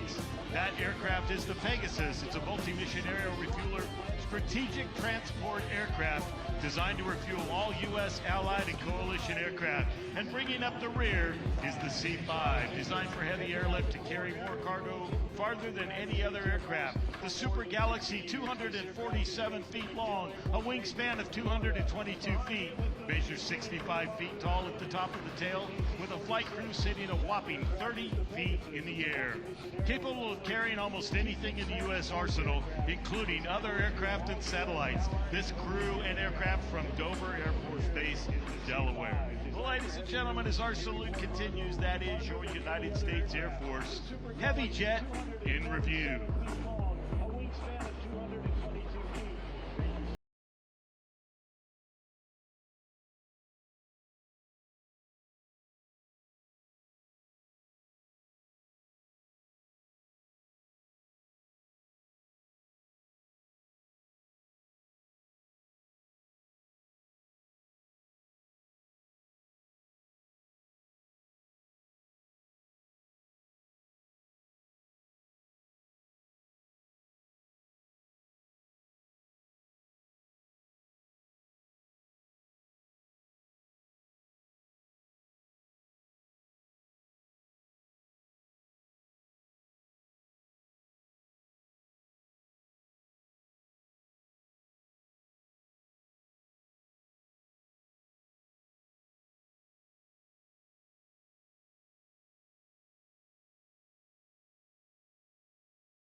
just one of the tall ships entering New York Harbor this morning as we continue our special coverage of the Sail 250 event celebrating a historic 4th of July. Yes. Let's check in with Dylan Dreyer. Dylan's been out on the water all morning talking to some of the folks who are enjoying this parade from the sea. Dylan, how's it going? You know, it is so much more peaceful and calm than I expected it to be along the sidelines of a parade, and that's because the water is just really calm as these boats go by. They just sort of float by and you just stare at how majestic they are. You just watch them just going slowly down. And earlier today, which a lot of folks were super excited about, was the aerial flyover. I mean, you'd see this calm, and then it was split by that just booming sound of those formations going overhead. It was really, really fun to watch. And then it calms down again. You know, just to put it into perspective, if you guys looked over your shoulder and grabbed some binoculars, I'm literally right behind you. So everything you're seeing over there, we certainly get a front row view of it. And we can see up the Verrazano over to where Jenna is. The boats begin their path. So before you guys talk about the big ships that are coming by, we get to see them firsthand, and then I get to get all the information that you guys are giving us about those ships. So it really is fascinating to see that all of these people who just have boats were allowed to be here in the water. So it really is fantastic. And the best part about it, in New York City style, as soon as the big ships honked their horns, all the boats around here honk their horns as well. We know what to do here in New York City. So it's our way of giving a round of applause. Yeah, it's a hello. Oh, I love it. It should talk about intrepid. That's Dylan Dreyer. She's been bouncing up and down on those waves for about 6 hours now. Dramamine works. And oh, by the way, we'll have the longest day of anybody here because she's also co-hosting the fireworks show tonight as well. That is right. Pace yourself, my friend. Along Pace with yourself. a lot of people here who will be staying to watch them. All right, from Dylan to the Murcia. Here's Romania, ladies and gentlemen. The Murcia, 267-foot, three-masted ship there. It's just built in 1938, is that right? Exactly. Well, same one. This is one of the family as well. The Murcia, she was Blumenvoss, Hamburg, Germany. She's the relative of the Eagle. This is the last of that crew of those ships. I was with some Romanians who were on board the Eagle. They were very, very proud. Okay, of all of the folks we've heard shouting and yelling? Romanians are the loudest. We can hear them all the way over here on Governor's Island doing a big salute. Oh, huzzah. And they were waving their caps up and down. I wish we had something we could wave back other than our hands, but that'll have to suffice. Admiral, I mean, just put yourself in the shoes of sailors from any country having this experience. I want to trade places. I want to be on an Eagle. Right? To be up in the rigging. Yeah, exactly. We can wave the flag. But fantastic. Imagine being a young person on a ship like that and what that means. Yeah. You got to be just so proud to represent your country. But then as Americans to do on the Eagle and our Coast Guard, it's going to be awe-inspiring. Exactly. The history of that is interesting because Romania was first with the Axis powers in World War II, and then they switched over to the Allies, and that's. Well, ladies and gentlemen, we're all set for our next flyover here at the National Mall in Washington, D.C., our nation's capital, as we celebrate 250 years of freedom. Coming up is the United States Air Force Fleet Review for Special Operations Command, or we call it AFSOC.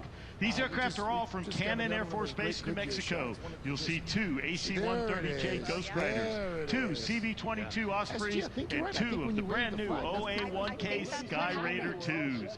Now, the AC-130 Ghost Rider is AFSOC's premier heavy gunship. Highly modified variant of the Lockheed C-130. It's a close air support, air interdiction, and armed reconnaissance aircraft. The Ospreys are medium-lift capable tilt rotors, short takeoff and landing aircraft. They have the speed and range of a turboprop aircraft, the maneuverability of a helicopter, and the ability to carry 24 combat troops twice as fast and 5 times farther than previous helicopters. We also have the OA-1K Sky Raider 2s, the historic name back to the A-1D Sky Raider of Korean Vietnam era. The Sky Raider 2 represents a new era of cost-effective aircraft, adaptable across a wide spectrum of mission needs. The missions it supports include close air air support, precision strike, and armed reconnaissance. They present a smaller maintenance package, and they operate with lower cost per flying hour than conventional aircraft or other special ops platforms. Ladies and gentlemen, this is the United States Air Force AFSOC Special Operations Fleet that supports our warfighters downrange each and every day. Two beautiful AC-130J Ghost Riders on the formation's left, two of the CV-22 Ospreys, and on the formation's right, two of the OA-1K Skyraider 2. Ladies and gentlemen, what a beautiful sight here over the reflecting pool and now the Washington Monument. History. Queen Elizabeth was her godmother. She christened it in 2004, and I didn't know until I visited the Queen Mary that a liner is different than a cruise because it's built in a huge way to go across and around here. He said he would give us a little toot. Let's see if y'all can hear us over in Governor's Island. Go ahead, Captain. We're gonna give him a second. Let's see. He's trying, he said. And, oh no. Do you hear her? We do. We hear you. We do hear you, JBH. Wow. Wow, I think she just apologized. She said, excuse me. This must be how the explorers felt, right? Coming into the world. Exactly. Thank you, JBH. Thank y'all. Thanks to the captain there, too, who gave us the shout out with the horn. That's fun. We want to turn to Melody Mendez. She's from our station at NBC 10 in Boston, and she's with us here on Governor's Island with the growing crowds and getting this beautiful view as well. Hi, Melody. Savannah and Craig, the heat has not dampened the excitement. As you can see everyone behind us, I got to give these folks props too. They've been standing out here waiting for their moment to be on the Today Show for probably about 10 minutes, melting. And with all the excitement, we've got to talk to some of these folks, right? Thomas, Millie, I know you guys came all the way from D.C. What do you think so far? Good, but hot. Good, but hot. Millie, I think that's a fair statement. I think we'd all agree with little Millie. And we've got Leo here. Talk about an event that has brought the world together, guys. Happening at the same time as the World Cup. Leo came all the way from the UK to catch a World Cup game. He caught 2 World Cup games and got to visit Grandma and Grandpa. What do you think of this? Good. Hey, for a kid, that's a ringing endorsement. Good, Leo. We've talked to people from all over the country, not to mention all over the world. I talked to the Consulate General from Poland earlier. I asked him what he thought of the heat. He just laughed at me. He said, oof, he just made a noise like that, and I completely understood what he meant. But listen, it is not dampening the spirits of anyone out here. You should see some of the folks I talked to. Steven from Pittsburgh. I asked him, like, hey, are you having a good time out here? And he said, well, you should ask my wife. I got dragged here by her. and come on, he wins a husband award for that or something. He's standing in a sweltering heat doing a favor for his wife, and they're just having a great job. And that's really the sentiment that I've gotten from everyone around here. Everyone's just having a great time and enjoying this beautiful view. Of course, the Statue of Liberty in the background. What's not to love? Craig, Savannah, back to you. Oh, what's not to love indeed, Melody. Thank you. And a big thanks to your rowdy friends there, too. Yes. Ready for their close-ups. You know what? We're going to take just a really quick break here. We'll take a quick break. We will come back with much more right after this.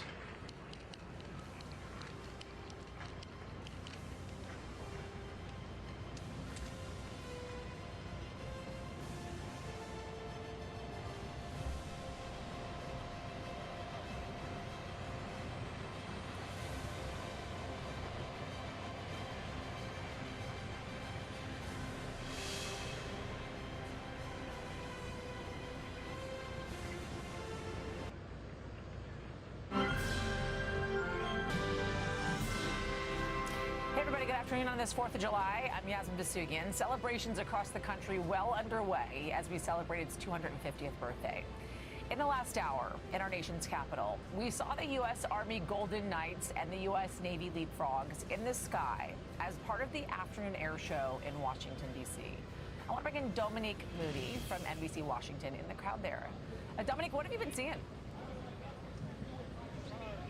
Yeah, Yasmin, so we can tell you that we are starting to see more of those lines starting to form, and you can see right behind me where there are a long line of people waiting to get inside. You know, we talked with a couple of people, and they said that they have been waiting some 2 hours just to try to get inside. Obviously, you also have police who are trying to make sure that they're able to get through. But as you look through the crowds here, you can see lots of people have been waiting for quite some time. They told us that they wanted to get here so that they can get a good seat.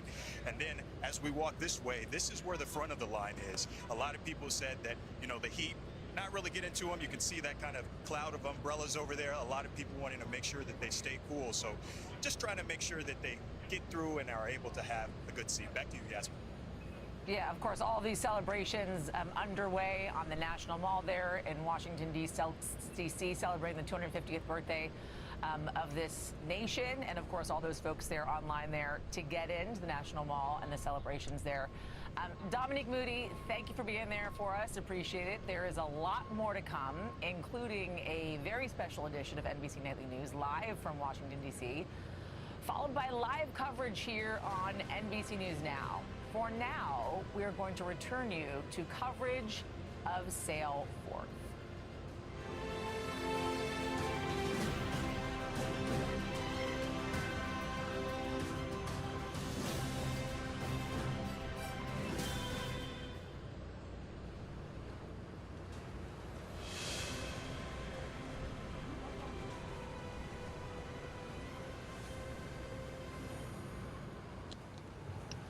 And we're back, Sail Forth. This is America's 250th birthday, and we are celebrating a parade of tall ships through New York Harbor. And the next one on our dance card, Juan Sebastián de Elcano of Spain.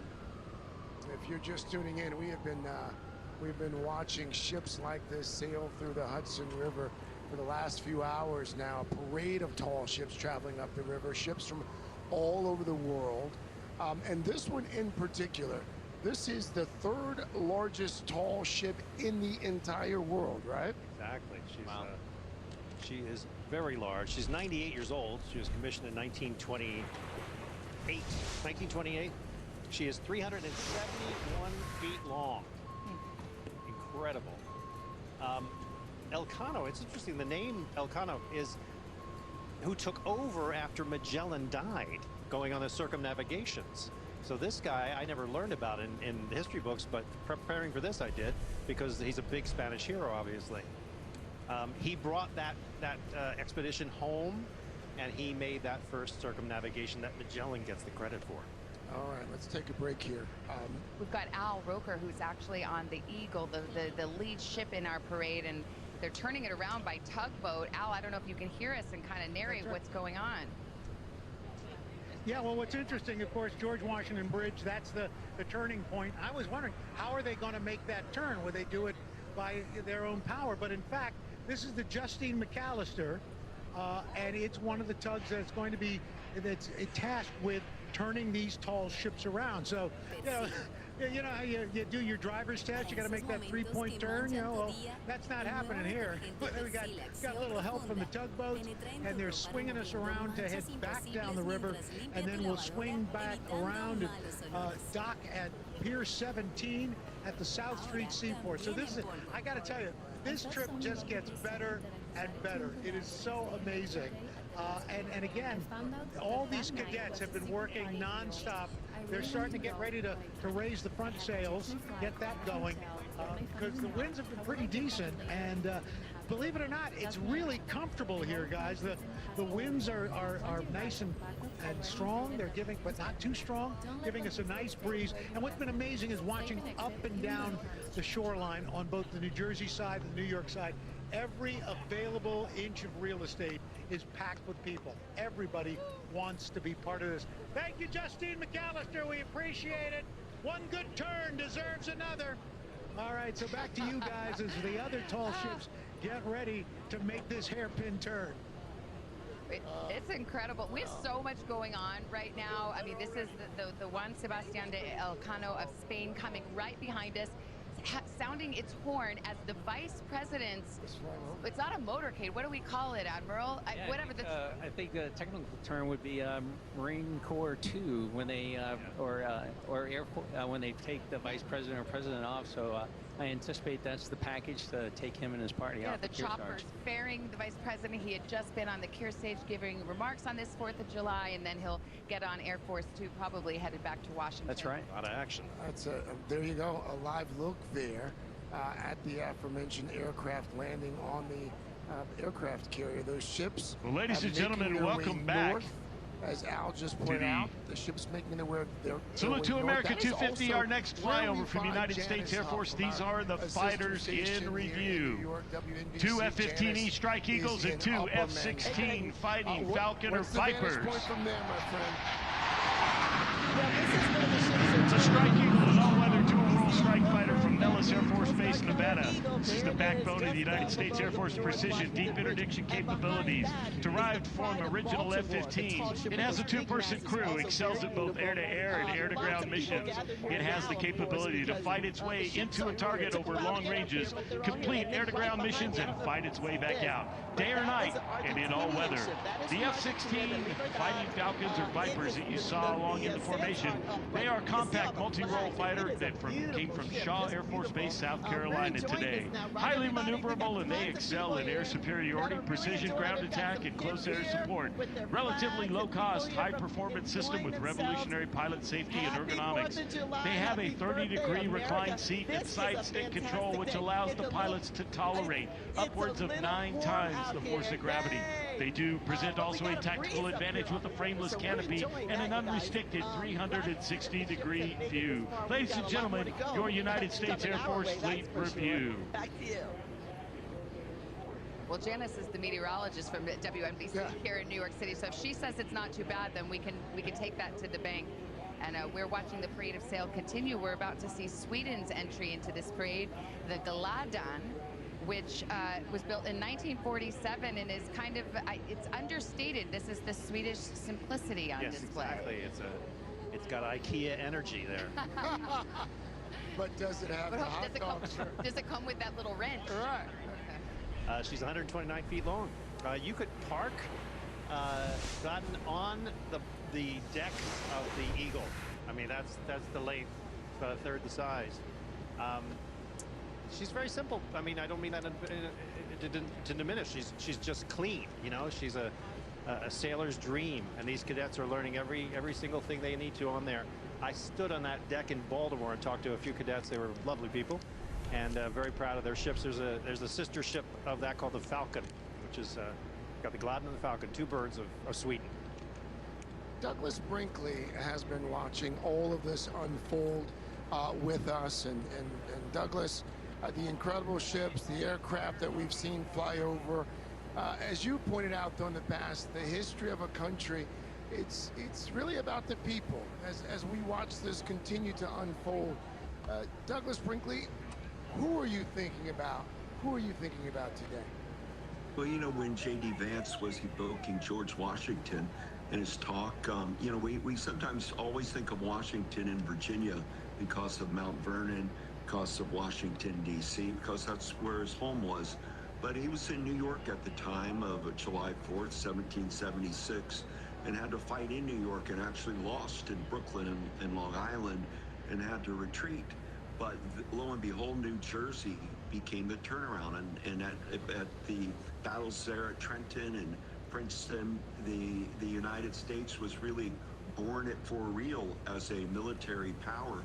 And then a second turn for George Washington was New York City. You can go today to Federal Hall in Wall Street, and they have a piece of the railing from Washington's first inaugural, and it's kind of amazing to look at, and then realize that our government was based. Washington spent his first years in New York City as president of the United States. So the connection of Washington, as we're looking at the George Washington Bridge, we're looking at Washington Square, Greenwich Village, and all. It's a lot of love to George Washington. So he's on my mind today as that indispensable person from 1776 and beyond. He created the modern presidency as we know it from scratch.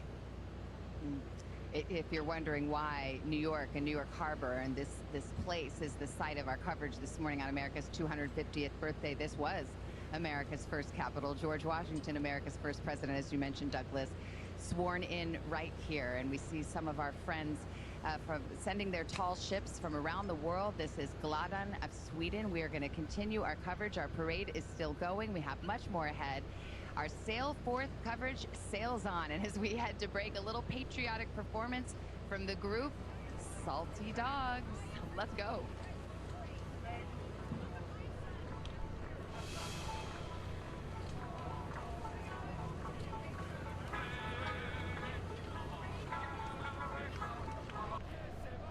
Ibuflash, alivio del dolor fuerte de cabeza y la migraña.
I'm back now with more of our coverage of the grand parade of ships and of the remarkable sights that we've enjoyed throughout the morning.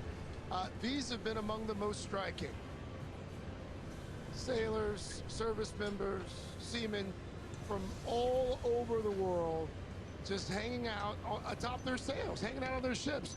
They wave to us, we wave to them. Sometimes they've been honking as well. Just imagine this is your first visit to New York. This is one way to arrive by a tall ship, the pride of your country, getting to see this beautiful vantage point. And another one enters. We've got Capitan Miranda from Uruguay, built in 1930 in Spain. No stranger to New York, at least this vessel. It's been here 3 times. It's a pretty one, and it actually started as a research ship, I understand. This is a form follows function kind of thing.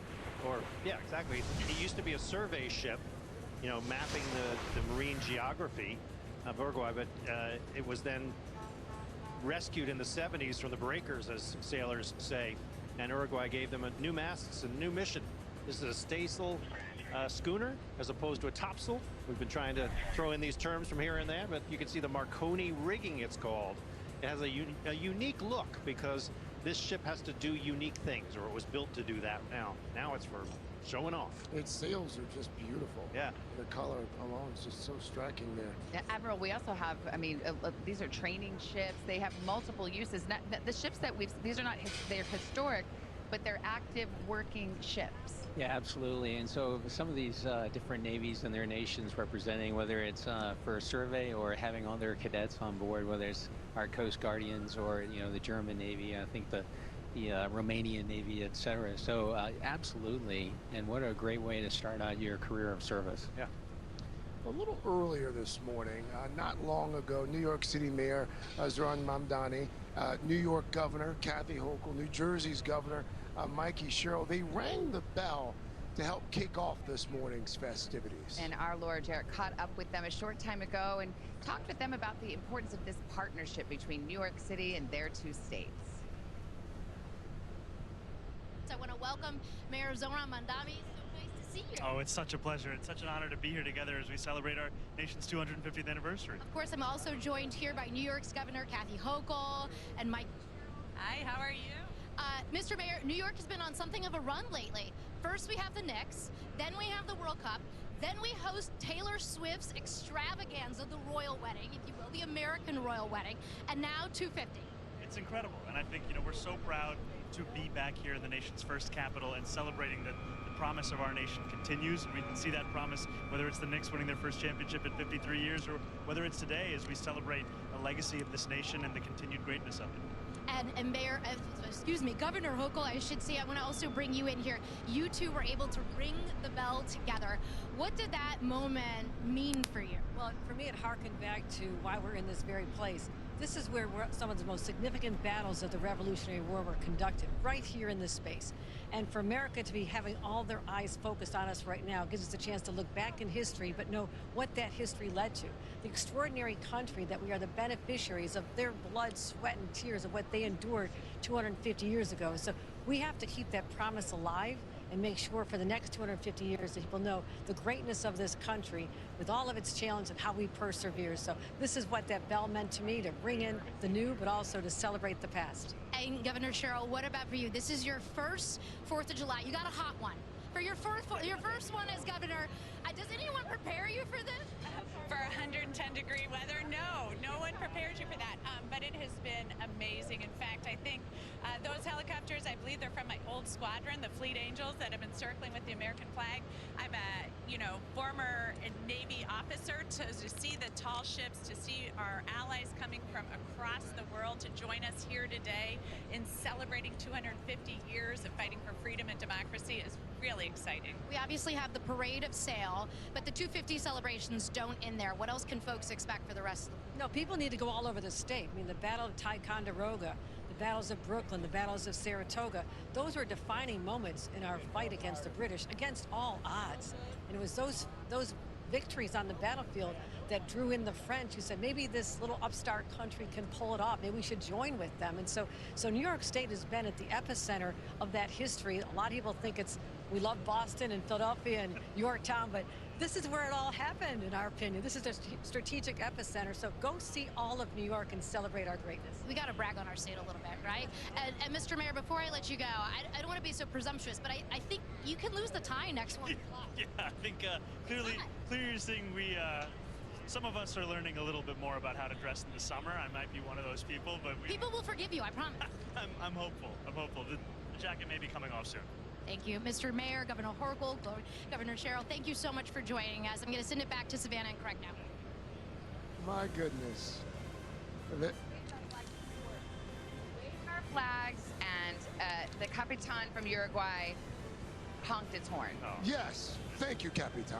Modern communication. As we head to break here, check out this breathtaking view from our camera at the Edge NYC over at Hudson Yards. It's on the west side. We're back in a moment with more Sail Forth 250.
Welcome back. We've been enjoying this parade of tall ships all morning long, and we're transitioning now. We've had this international flavor, and now we're getting some home cooking. Yes. And here's the ship that represents the U.S. quite proudly out of Galveston, Texas. Of course, Texas has its own tall ship. This is Alyssa. This is the oldest ship in our parade today, built in 1877 as a merchant ship. It is one of the world's oldest sailing vessels still active, the oldest in our parade today. And Don, you could say this one's been pre-loved. Oh my goodness. This is the year Ulysses S. Grant left the White House, 1877. That's how far back she goes. Spent 90 years as a working freighter, which actually was called at Galveston in 1883 once, with bananas in, cotton out. Galveston found her rusting in a Greek scrapyard in the 1970s, brought her home and made her look what she is today. She's a very proud vessel. Texas got her in 1975 and refurbished her, gave it a little glow up. 2014. And by the way, one of the ships in the parade today that's actually been designated a National Historic Landmark as well, as we continue to watch these ships sail up the Hudson. We're going to have to try our flagship, or our flag trick in just a second to see if she'll give us a honk as well. But while we do that, let us check in with Joe Fryer. Joe's over on Staten Island. And Joe, I understand you've got some very special guests with you. Yeah, that's right, Greg. And I have to mention, you just saw the Alyssa. You might remember earlier this morning I mentioned 2 Texans made their way all the way here to Staten Island. The Alyssa was the main reason why, because its home port, Galveston, just about an hour or so away from where they live. So they brought a big Texas flag. They were cheering on when that came through. Most of the boats, actually all the boats now, including Long Island Ferry, have moved along here, but we still have some dedicated folks here on Staten Island watching everything. It's been amazing. So many people I've spoken with say they were here 50 years ago. That includes Fred and John, who've joined me. Tell me, you remember 50 years ago, much younger back then, but what was that experience like, and how does it compare with what you witnessed this morning? Today was more enjoyable only because the harbor was open and free of traffic. I remember as a kid just being ships everywhere, and it was very crowded, you know, and everything was kind of like chaotic. But this was much more of an organized parade, and the airplanes too were just great flying over. It was like an overload of senses, because you were watching on the water, and then the planes were jets. Shoulder for the planes, right? Exactly. Have forged for themselves a place of honor in America's I was speaking heart. with someone earlier who was also here 50 years ago, and they say they were young at the time, they remember it, but they don't remember it well. Good they afternoon, ladies and gentlemen. I'm Private First Class Nathan Hilsendinger, What did those originally from Pittsburgh, Pennsylvania. It is my absolute honor to narrate this once-in-a-lifetime event, America's 250th birthday. It's a different world, but it's impressive at the same time. I will describe for you today to see the harbor a demonstration of precision freefall as performed by members of your United States Army parachute team, the Golden Knights. I can appreciate, you know, the United States, the birthday, what it means, the world coming together, celebrating with other countries. It's really an are circling high overhead at an altitude you're a similar situation. You live here on Staten Island. The jump master is actually looking out the left door of the aircraft. His head is outside in the wind and the cold. Through a series of hand and arm signals, the jump master is relaying heading corrections to the pilot, maneuvering the aircraft to a precise exit point for the jumpers. Watch closely, as you may see the nose of the aircraft move slightly left and or it was just right. something magical about it, and I wanted The to relive jumpers that are out, today. and the smoke is on. You know, Fred came We over now from have Jersey, members and of the Golden Knights I said, rapidly come on approaching over, speeds and, of my children is out doing other 120 things miles today. per hour. And you know, I didn't have them The with me, initial but, part of the I'm formation not going to be here in is 50 called the years, base, so I said I got to and do it this forms one. quickly And I was as here the in, initial I was also jumpers here fly their back in bodies 86. together We while had the interlocking 100-year their arms and legs celebration of to the Statue form of the Liberty. I was here in '92, the 500-year anniversary of the formation. that the Mayflower coming in. The formation Columbus continues coming in, to fly at and 120 back in miles 2000, per it was also hour a big ship as the parade. free-fall You've seen all the photographer ships. circles the I've been to formation. all of them, and I've always made a point of being Then here. glide This apart one was prior to special their opening at because there was 3,000 feet.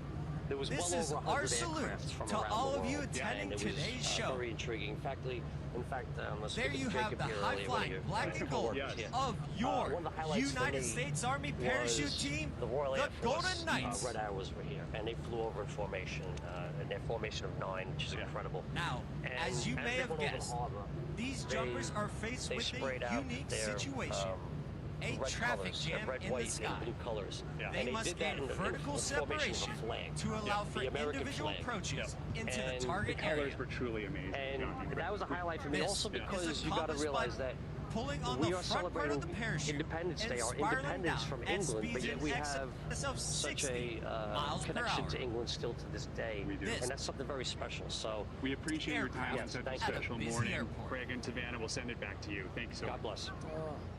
Joe, thank you. So fascinating to hear those perspectives from The 50 smoke years ago. trails And by the each way, jumper leaves in the we sky just saw the are created Angelique by there two as well. The M18 Angelique, red the smoke second grenades. of the American ships.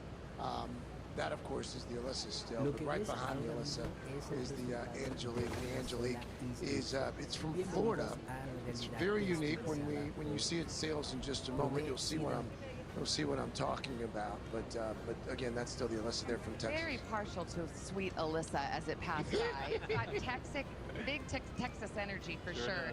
And as we watch this, these are the final moments of our parade, and we have Vice Admiral John Gumbleton, who is a part of our aerial review. You're the expert on the planes, but also this service, and you know what kind of logistics it takes to pull something like this off. Yeah, you bet. Thanks for that. And a couple years in the planning, but when you saw 200 airplanes go by, and the pride and professionalism, and what all these tall ships, everything looks so great. But what I'd like to remind all our viewers is there's squadrons and hundreds of people behind each airplane that gets it to take off and land on time and make it look great. And so we truly do make everything look easy and look beautiful, but there's a ton of people behind the scenes that it takes to actually operate our Navy, our Air Force, Marine Corps, and all these tall ships too. There's a ton of people behind that. And I just wanted to salute their professionalism and how well they executed. By the way, and right on time. They talk about military precision. I mean, this parade has not really run a minute late, so take that, Swiss trains. We can tell you, these old ships, can you imagine the logistics of having them queue up, be ready? It's just incredible what we've seen. Well, it's the daily work that these guys do. They know these ships. They know how they run. And there's a selflessness to echo what you're saying. Welcome back, America, as we continue our salute to America 250. Our next aerial flyover will be our executive rotary wing airlift in review. You will see aircraft from Marine Helicopter Squadron 1, known as the Nighthawks. The VH-3 Sea King will be there. The premier executive helicopter squadron for the U.S. government is Marine Helicopter Squadron 1. They are responsible for worldwide helicopter transportation of the President and Vice President, high-ranking Department of War officials, and even foreign heads of state. As they approach the area from west of the wall over the Lincoln Memorial momentarily, you will see three aircraft initially. These are the operating helicopter familiar with the famous green and white type helicopters. The VH-3 Sea King, a long-standing icon known as Marine One when the President is on board. The VH-60 White Hawk, adapted from the UH-60 Blackhawk helicopter, and the VH-92A Patriot, the newest addition to the fleet, incrementally replacing older aircraft. Now also in this formation are UH-1 Hueys from Joint Base Andrews, Maryland. They are part of the United States Air Force 1st Helicopter Squadron and the Air Force District of Washington. Their mission includes distinguished VIP airlift, emergency reaction rotary wing airlift, security and medevac in the National Capital Region. They also support search and rescue along with other contingencies for national security. The UH-1 Hueys you see at the rear of the formation, twin-engine light-lift utility helicopters. Ladies and gentlemen, Marine Helicopter Squadron 1, along with United States Air Force 1st Helicopter Squadron, our executive rotary wing airlift in review. They also support search and rescue along with other contingencies for national security. The UH-1 Hueys you see at the rear of the formation, twin-engine light-lift utility helicopters. Ladies and gentlemen, Marine Helicopter Squadron 1, along with United United States Air Force 1st Helicopter Squadron, our executive rotary wing airlift in review.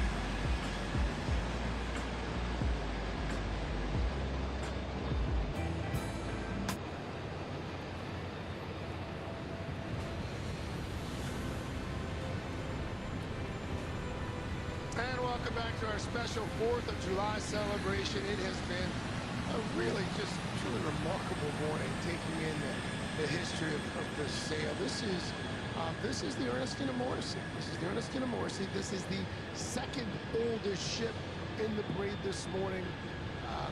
1894 it was built, but she doesn't look a day over 20 or 30 well, maybe. You know, she's had some work done. Not that we're going to speak of that, but she's from Massachusetts. 32 crew members, a height of 110 feet. She was eventually used for Arctic exploration and service in Africa, but she was originally designed for fishing and cargo.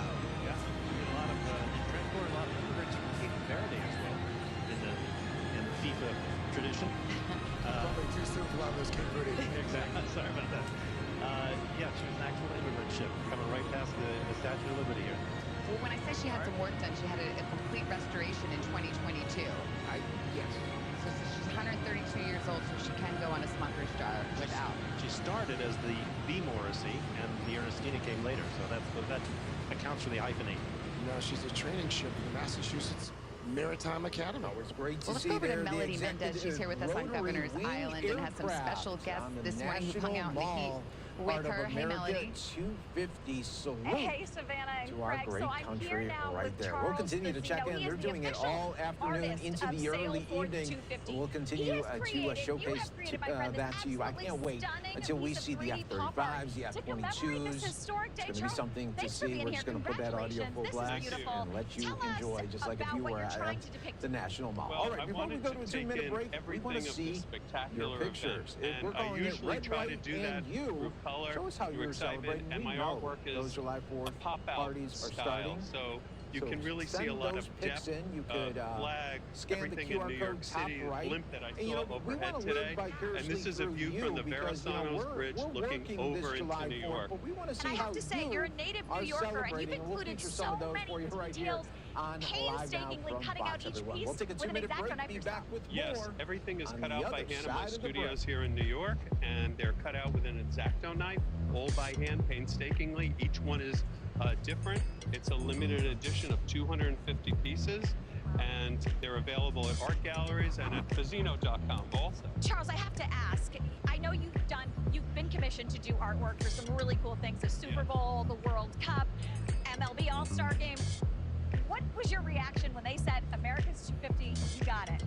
I was very excited because I'm a New York artist, and this is a huge event. I won't live to see the next one. So I just was so happy that this legacy project was, for me, and they invited me to do this. Charles, thanks so much for being here with us. Speaking of legacies, I've got to get to my next guest, who needs no introduction.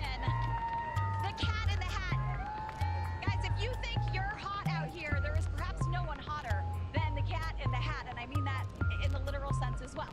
So the Cat is out here today. Why would we be having this generational icon, American icon here? Well, there is a new book out, my friend, and you are narrating, correct? Correct. The new book is called Sing the 50 United States. It's absolutely incredible. So it is teaching the kids all about the states that make up our beautiful country, helping them name those states. We've got a bunch of young fans here who cannot wait to get their hands on one. So, Mr. Cat or Mr. Hat, do you prefer, are you good with either? Okay, perfect. How would you rate this book? I know you can't use words, but using your hands, how many claws would you give it up? But both, because you can't, you're holding the books. I got it. So now, what was your thoughts when you read the book? Deep thoughts, Cat, deep thoughts. What have you got? See, here's the thing. I don't think he can give many deep thoughts right now because he has no words. But I do have to say, we're handing out copies, free copies to all the kids that are here. Yes! And I should mention, look We are back here for you on Loud Now from Fox. I'm your host, Mike Bay. Happy 4th of July. We appreciate everyone continuing to watch with us as we celebrate America 250. We're keeping an eye in Washington, D.C. More flyovers are going to be happening all afternoon and early evening. We can't wait to showcase that to you. We're also keeping an eye on parades that are happening all across our great country. We'll check back in throughout the many different parades that really we'll have cool. here for Talk you. about And range. again, keeping an eye in D.C. Interviewing the President Trump artist. speaking a Look at little that. bit later Can here. you get We'll some have liquid full IV to our remarks Cat in the Hat for there, you on Melody Live Now Mendez from our Fox. sister And station up then in Boston. That was the really biggest cool. DC Yeah, and fireworks we're show showing is going some to of be the happening. renderings It's going to be that Melody was just historic, and we referencing will there in the back showcase of that to you. that book. While she And, was again, hanging it's out with the Cat in the expected Hat to there, go we saw anywhere our from last tall 48 ship of the minutes morning to pass by. 55. The Harvey Let's just call it Gamage, good, the even pride 60 of minutes Maine, to has make even passed more by. This was records, built in right? 1973. So we'll be keeping an eye Its on home all is in of that here Portland, for Maine. you on Live Maine, Now and it's from a Fox. schooner But named next in up, honor of a we want to 20th have a century conversation master boat about builder. really celebrating 4th of July She and being teaches proud teenagers to about be an American. sailing. So I want to bring in our Well, next guest we've to all help gotten an break education that this down. morning. It's Miriam beautiful. Carson Lava with definitely the is our A FPV. student Great up to there have on you the Intrepid. Miriam, He's had a and bird's eye shared view, your story getting to see all about, these tall ships as being they've an gone by, and I know you really loved Egyptian it. and, We'll really keep what our this eye day on means Maine's to you. offering So, here, the Harvey Gamage, what as we does it go mean to you on to this Carson, 4th who I of think July? has some special guests. Good evening to you, Mike. It's so lovely to be Why, with you yes, I do, celebrating Savannah. Thank our you so much. country's Just great alongside the Intrepid 250th here, birthday. I found three old friends of mine from the music I read business, about this legends journal just a couple in the days flesh, ago. Salt, This Pepper, and is Spinderella, an amazing time to be helping us out celebrating tonight at the all Macy's that 4th of is to be July an American, fireworks all show. that Guys, you've is done as so a many nation. shows, Rock and Roll Hall of Fame, first female rap platinum selling group ever. But something special about today, Salt, right? America 250, July 4th. Oh man, we fought for our freedom then, and we're still fighting for our freedom now. Let's keep the fight going and keep celebrating the fact that this is a free country. We're independent, and let's stay together, stick together, and keep fighting a good fight. 250 years ago, You think what like that 40 years ago this experiment December, must have felt Cool and like, Vicious where came out, your it was an debut album. idea, it was could you more guys than an have ever idea, thought, it was a feeling that write they those had songs, that push says, it in Queens, you that can 40 be years later, Well, welcome back, America. the Salute legend that you to are, and not America slowing down. 250 as we have another aerial review headed our way. This will be the United States Marine Corps rotary wing aircraft. They are all based in Air Station, New River, North Carolina. You will see in the fleet two AH-1Z Vipers, two UH-1 Yankee Venom helicopters, two CH-53 King Stallions, and two MV-22B Ospreys. Now, the AH-1Z Viper is a twin-engine attack helicopter used for close air support, armed reconnaissance and fire support. As you see them crossing the Potomac River, headed into the mall eastbound. The UH-1 Venom is a twin-engine, four-bladed, medium-sized utility helicopter. Versatile combat-proven helicopter that performs multiple roles, including troop transport, casualty evacuation, and airborne command. The CH-53 King Stallion, is the United States Marine Corps heavy-lift helicopter, the most powerful heavy-lift helicopter fielded by the United States military. It excels in rapid ship-to-shore troop transport, casualty evacuation, and lifting heavy combat vehicles. The MV-22B Osprey is a medium-lift, capable tilt-rotor, short takeoff and landing aircraft. It has the speed and range of a turboprop aircraft, the maneuverability of a helicopter, and the ability to carry 24 United States Marine Corps combat troops twice as fast and 5 times farther than previous helicopters. As they approach and overhead the Lincoln Memorial, ladies and gentlemen, this is your United States Marine Corps rotary fleet in review. On the horizon, and God willing, at least another 250 more, is that we're able to work out these ideas civilly and in a way that has not seen before.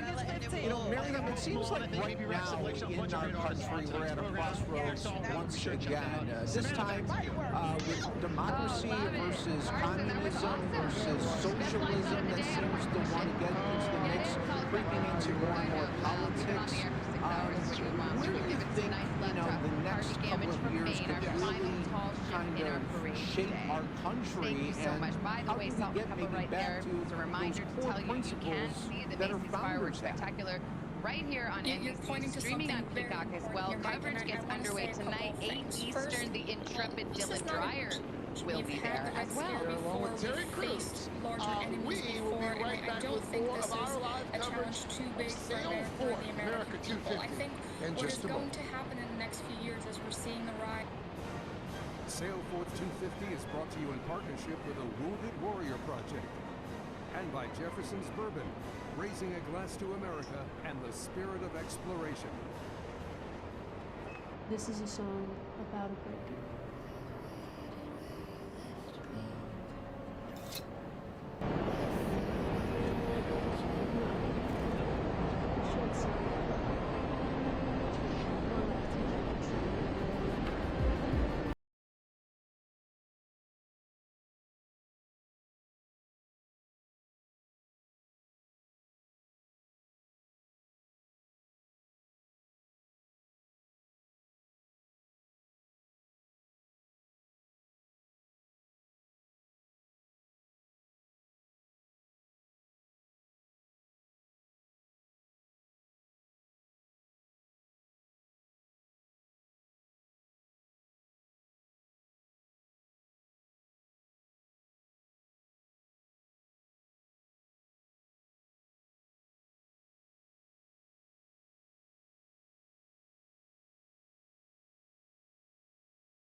Fantastic. I'm in the sun and I'm by myself, but that's because everyone here at Rockefeller Park, aka Rockefeller Plaza, is in the shade. What's up, everybody? How we doing?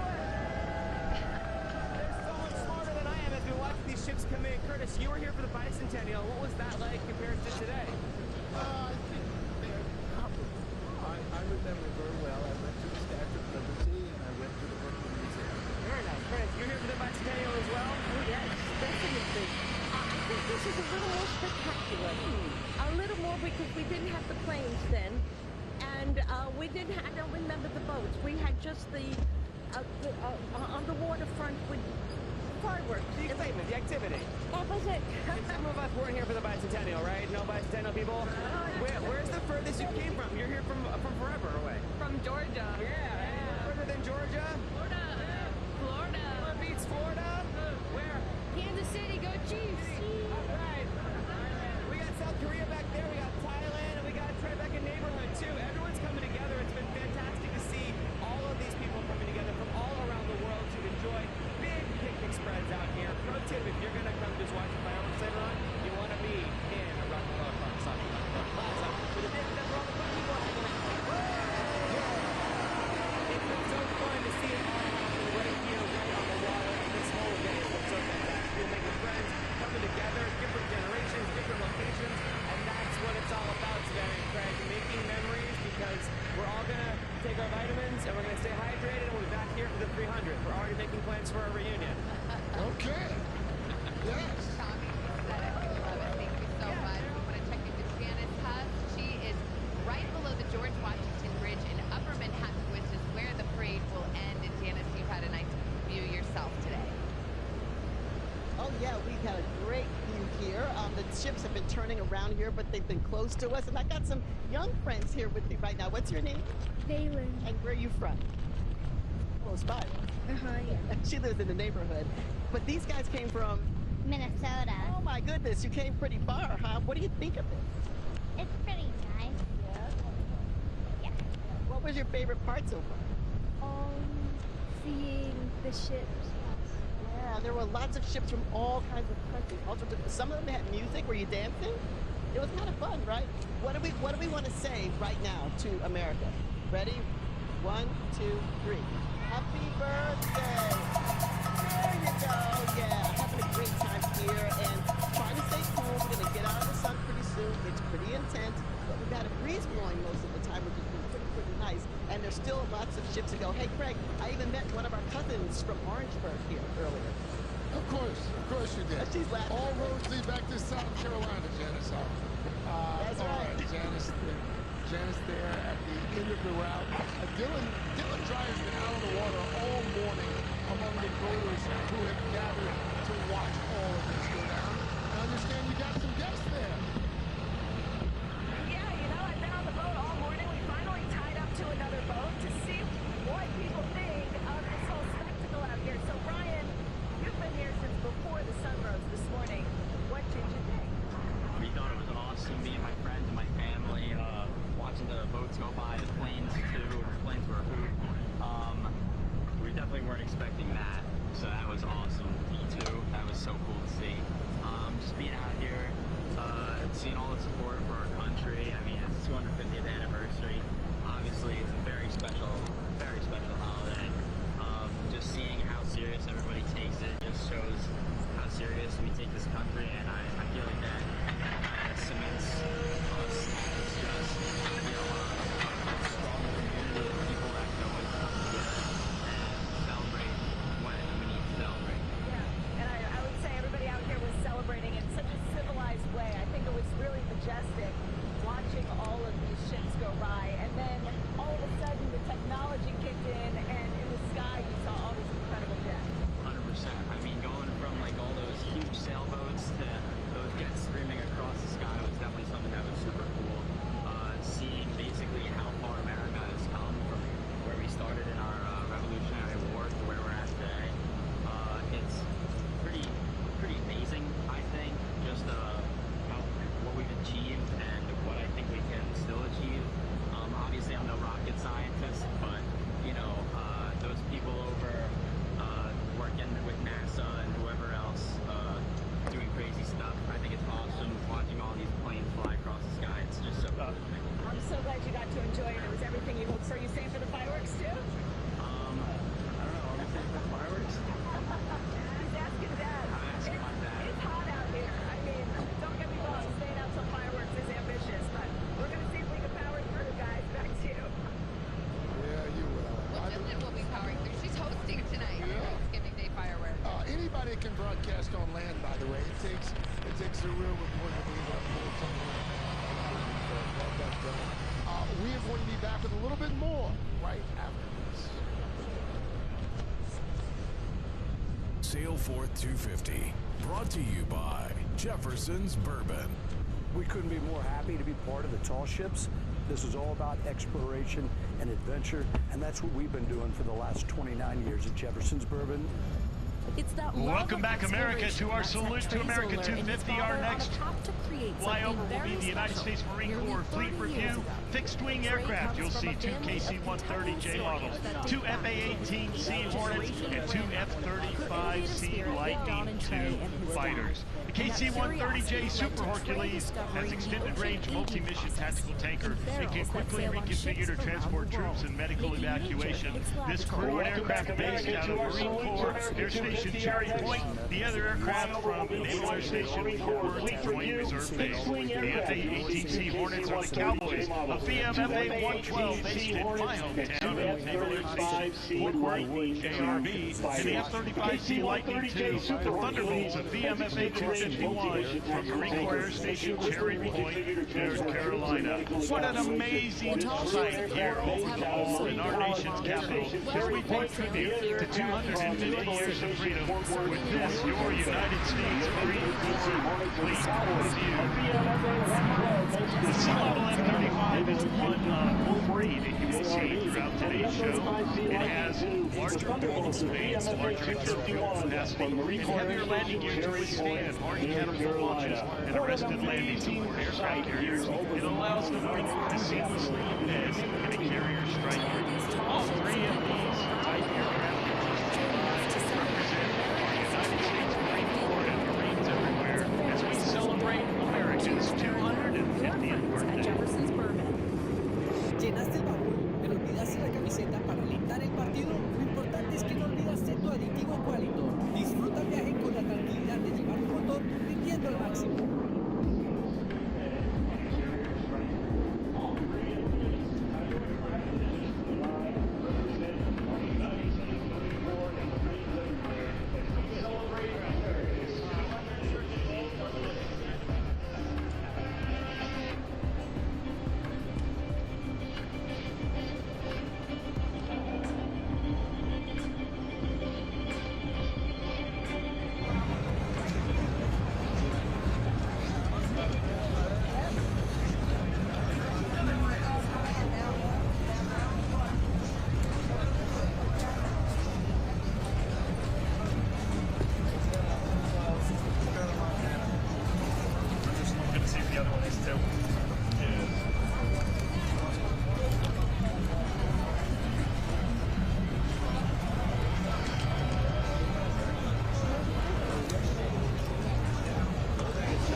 Thank you so much for those. Don Wildman, let me just, you first of all get to Savannah's point, just exceptional this morning, being able to turn to you without any cues, and you're like, oh yeah, that ship's from 117 got a lot of help, believe me. You know, I was a young kid for 76. I remember that vaguely. I knew that this would be spectacular. I knew it would be something to look at, but I didn't know how much I would feel. And on that ship that I was staying on, the Eagle, I saw those cadets talking among themselves and to the visiting Germans and Romanians, and they said to each other, the future is ours. That's what they felt like. It's a beautiful thought to leave us with, and Vice Admiral, you outranked all of us, so we'll give you the last word this morning. I mean, it's about what we saw, it's about the feat, it's about our men and women in uniform, and it's about this country, 250 years old. Yeah, it's so true. I think when I think of the word is independence. You know, we're a maritime nation, and what we saw with our tall ships is we had to secure our independence, and we had to defend our independence, and today we get to celebrate it. But with your men and women in uniform are here, we're super proud. So if you see us in the city streets of New York, come and say hello, ask them about their service. They want to tell you. And then for our friends just who are watching on TV, we're super proud to be in your Navy, part of the defending your nation. And what a great way to go out with the air show, tall ship show, Navy ships here. It's just it's a feel-good moment. Well, you all make us so proud. Thank you for your service, all of those who are watching. And by the way, this celebration of America's 250th birthday, we are just getting started. That's right. Be sure to tune in tonight for the Macy's Fireworks Show coverage starting at 8 o'clock tonight on NBC and streaming on Peacock. hope you've enjoyed this as much as we all have. We're going to leave you with some of the magnificent sights and sounds from this unforgettable morning. Happy 4th of July.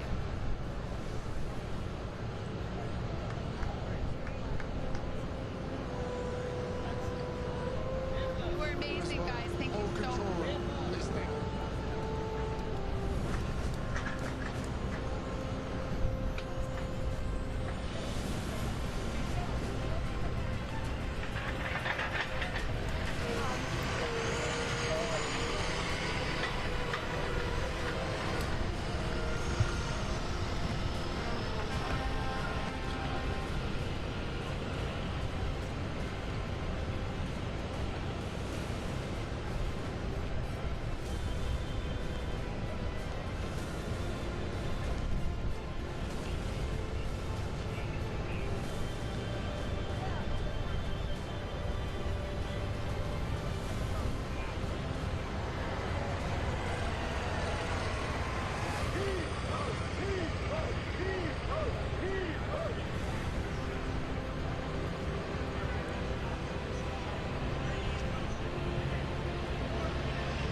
Welcome back, America, to our aerial flight review. Here is we salute to America 250. We transition now to your United States Navy. This will be the rotary wing segment that is making their way to the downtown mall area. As they approach from the west, you will see two MH-60R Seahawks along with two MH-60S Nighthawk aircraft. Now, the MH-60R Seahawk comes from Naval Air Station. Well, welcome back, America, to our often aerial referred flight to as the review. Romeo. This is the Navy's primary anti-submarine and anti-surface warfare helicopter. Two of those aircraft are the Romeos. The other two are Nighthawks. They come from Naval Air Station Mayport, Florida. The Nighthawk is a multi-mission combat support helicopter with navalized modifications, including folding rotor blades for shipboard operations. Both of these aircraft support multiple types of missions. They both support search and rescue, medical evacuation, and combat support. The Nighthawk also has an additional role of vertical replenishment and some special warfare support. As they approach the mall area, ladies and gentlemen, what a beautiful shot here in our nation's capital, Washington, D.C., with our United States Navy rotary wing aircraft making their way now over the Potomac River as they approach in perfect formation, about to fly over the Lincoln Memorial. It's a beautiful day here in our nation's capital. It is a little warm, but you couldn't have ordered a better day to have this aerial review of our wonderful military armed forces aerial aircraft. We have upwards of 100 aircraft with us here today, and you're watching some of the best of it right now as we make our way through. So, ladies and gentlemen, overhead the Lincoln Memorial right now, there are two MH-60 Romeo Seahawks and two MH-60 Sierra model Nighthawks from your United States Navy. This is the Rotary Wing Review. Good afternoon on this July 4th. I'm Yasmin Vasugian. Celebrations across the country are well underway as we celebrate its 250th birthday. In the last hour, in our Asian capital, we saw U.S. Air Force fighter jets swing through the sky as part of the afternoon air show in D.C. The heat has delayed opening of the National Hall crowd from your United States Navy. This is the Rotary Wing. And Gary, as I mentioned, it is delayed. Entry is at 5 p.m. It is really hot out there. Walk us through what you've been seeing and where you are right now. Well, this is the main Salute to America area. This is where thousands of people will be. And at just about 5 p.m., just about an hour from now, they will be sitting here in these chairs and we'll be watching some big name performers. We're told they're going to be here, including some military bands and some pop stars. We're told there's going to be some pre-produced videos. Of course, there's going to be the speech from President Trump. And then there's going to be that big fireworks show. That's what everyone is looking forward to. The thousands of people that are lined up outside these gates waiting to get in. And it is real hot right here. It's not just summertime hot, usually in Washington, D.C. It's real hot. I want to show you just how hot it is.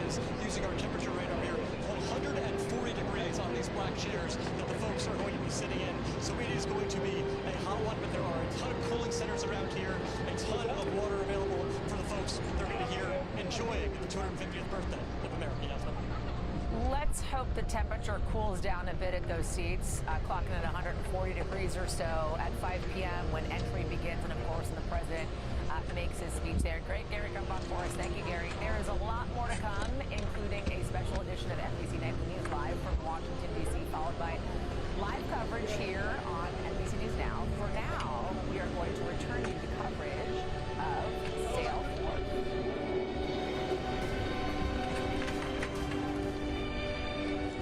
We are water. The human body is mostly made of life's essential liquid, as is the surface of our blue planet. The same chemicals in our veins exist in the ocean's waves. We have forever been drawn to the sea. The world's vast waterways have provided us with a passageway to possibilities. Vessels have navigated these channels since biblical times. None as breathtaking as the majestic tall ship. The simplistic name belies remarkable sophistication, a seamless blend of brilliant engineering and timeless elegance. Tall ships once served as vehicles of hope, where the bold and the brave set out in search of fortune and freedom. Today, these maritime marvels remain a symbol of unity, and so they will gather for an unprecedented display of international goodwill in the harbor of Lady Liberty. Sail forth, America, and celebrate. This is an NBC News special, Sail Forth 250, with Savannah Guthrie and Craig Melvin. Live from Governor's Island in New York Harbor.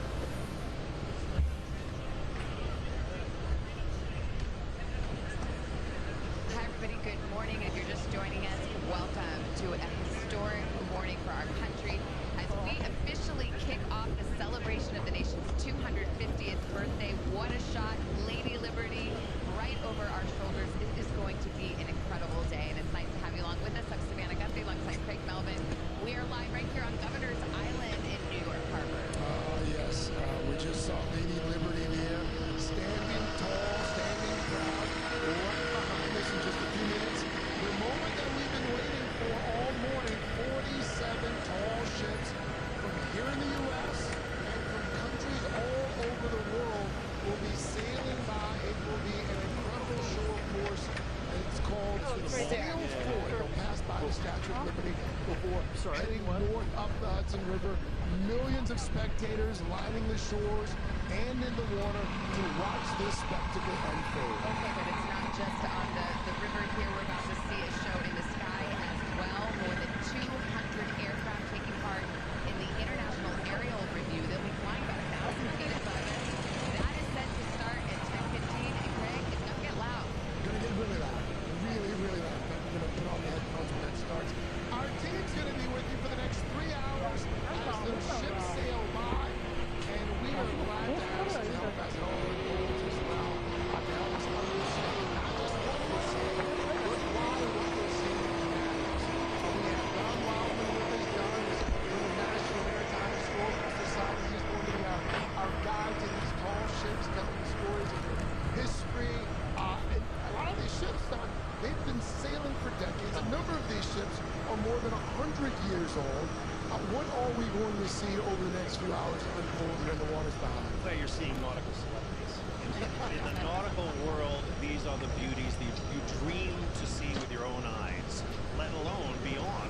What we do later on, they can visit these vessels. But you know, these ships represent so much history of the age of sail straight through to today. You know, these are working training vessels in navies around the world. Our own USCG Eagle, the bark, there it is, right on the picture.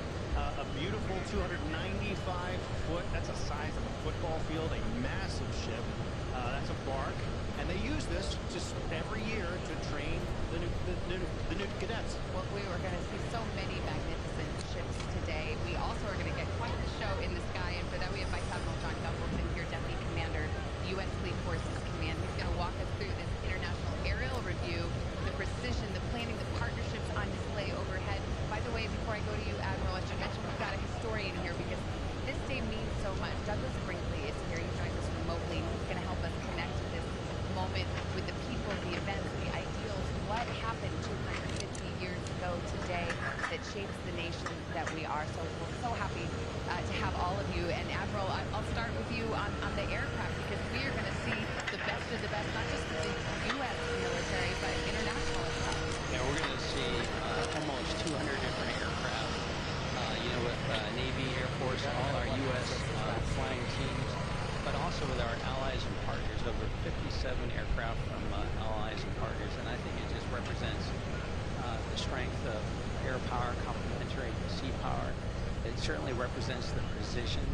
these teams who are flying together. We're going to see 5 different flight demonstration teams. Wow. And then finally, it's the partnership and the teamwork with our allies and partners all coming together. This is the icing on the birthday cake, right? Yeah. 250 years, so really exciting. Greg got a ride in an F-18, so he thinks he's a Navy aviator. Yeah, I heard about that.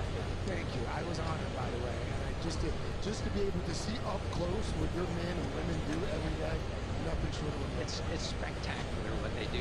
Savannah, we got to get you out there next, and I think the next one we're gonna get a cat in a trap. Though you got to take off from that carrier. Oh my God. Douglas Brinkley, let's bring you in here for a moment, please, sir, because again, here we are, not just celebrating America's military might on this 250th birthday, but also celebrating the ideal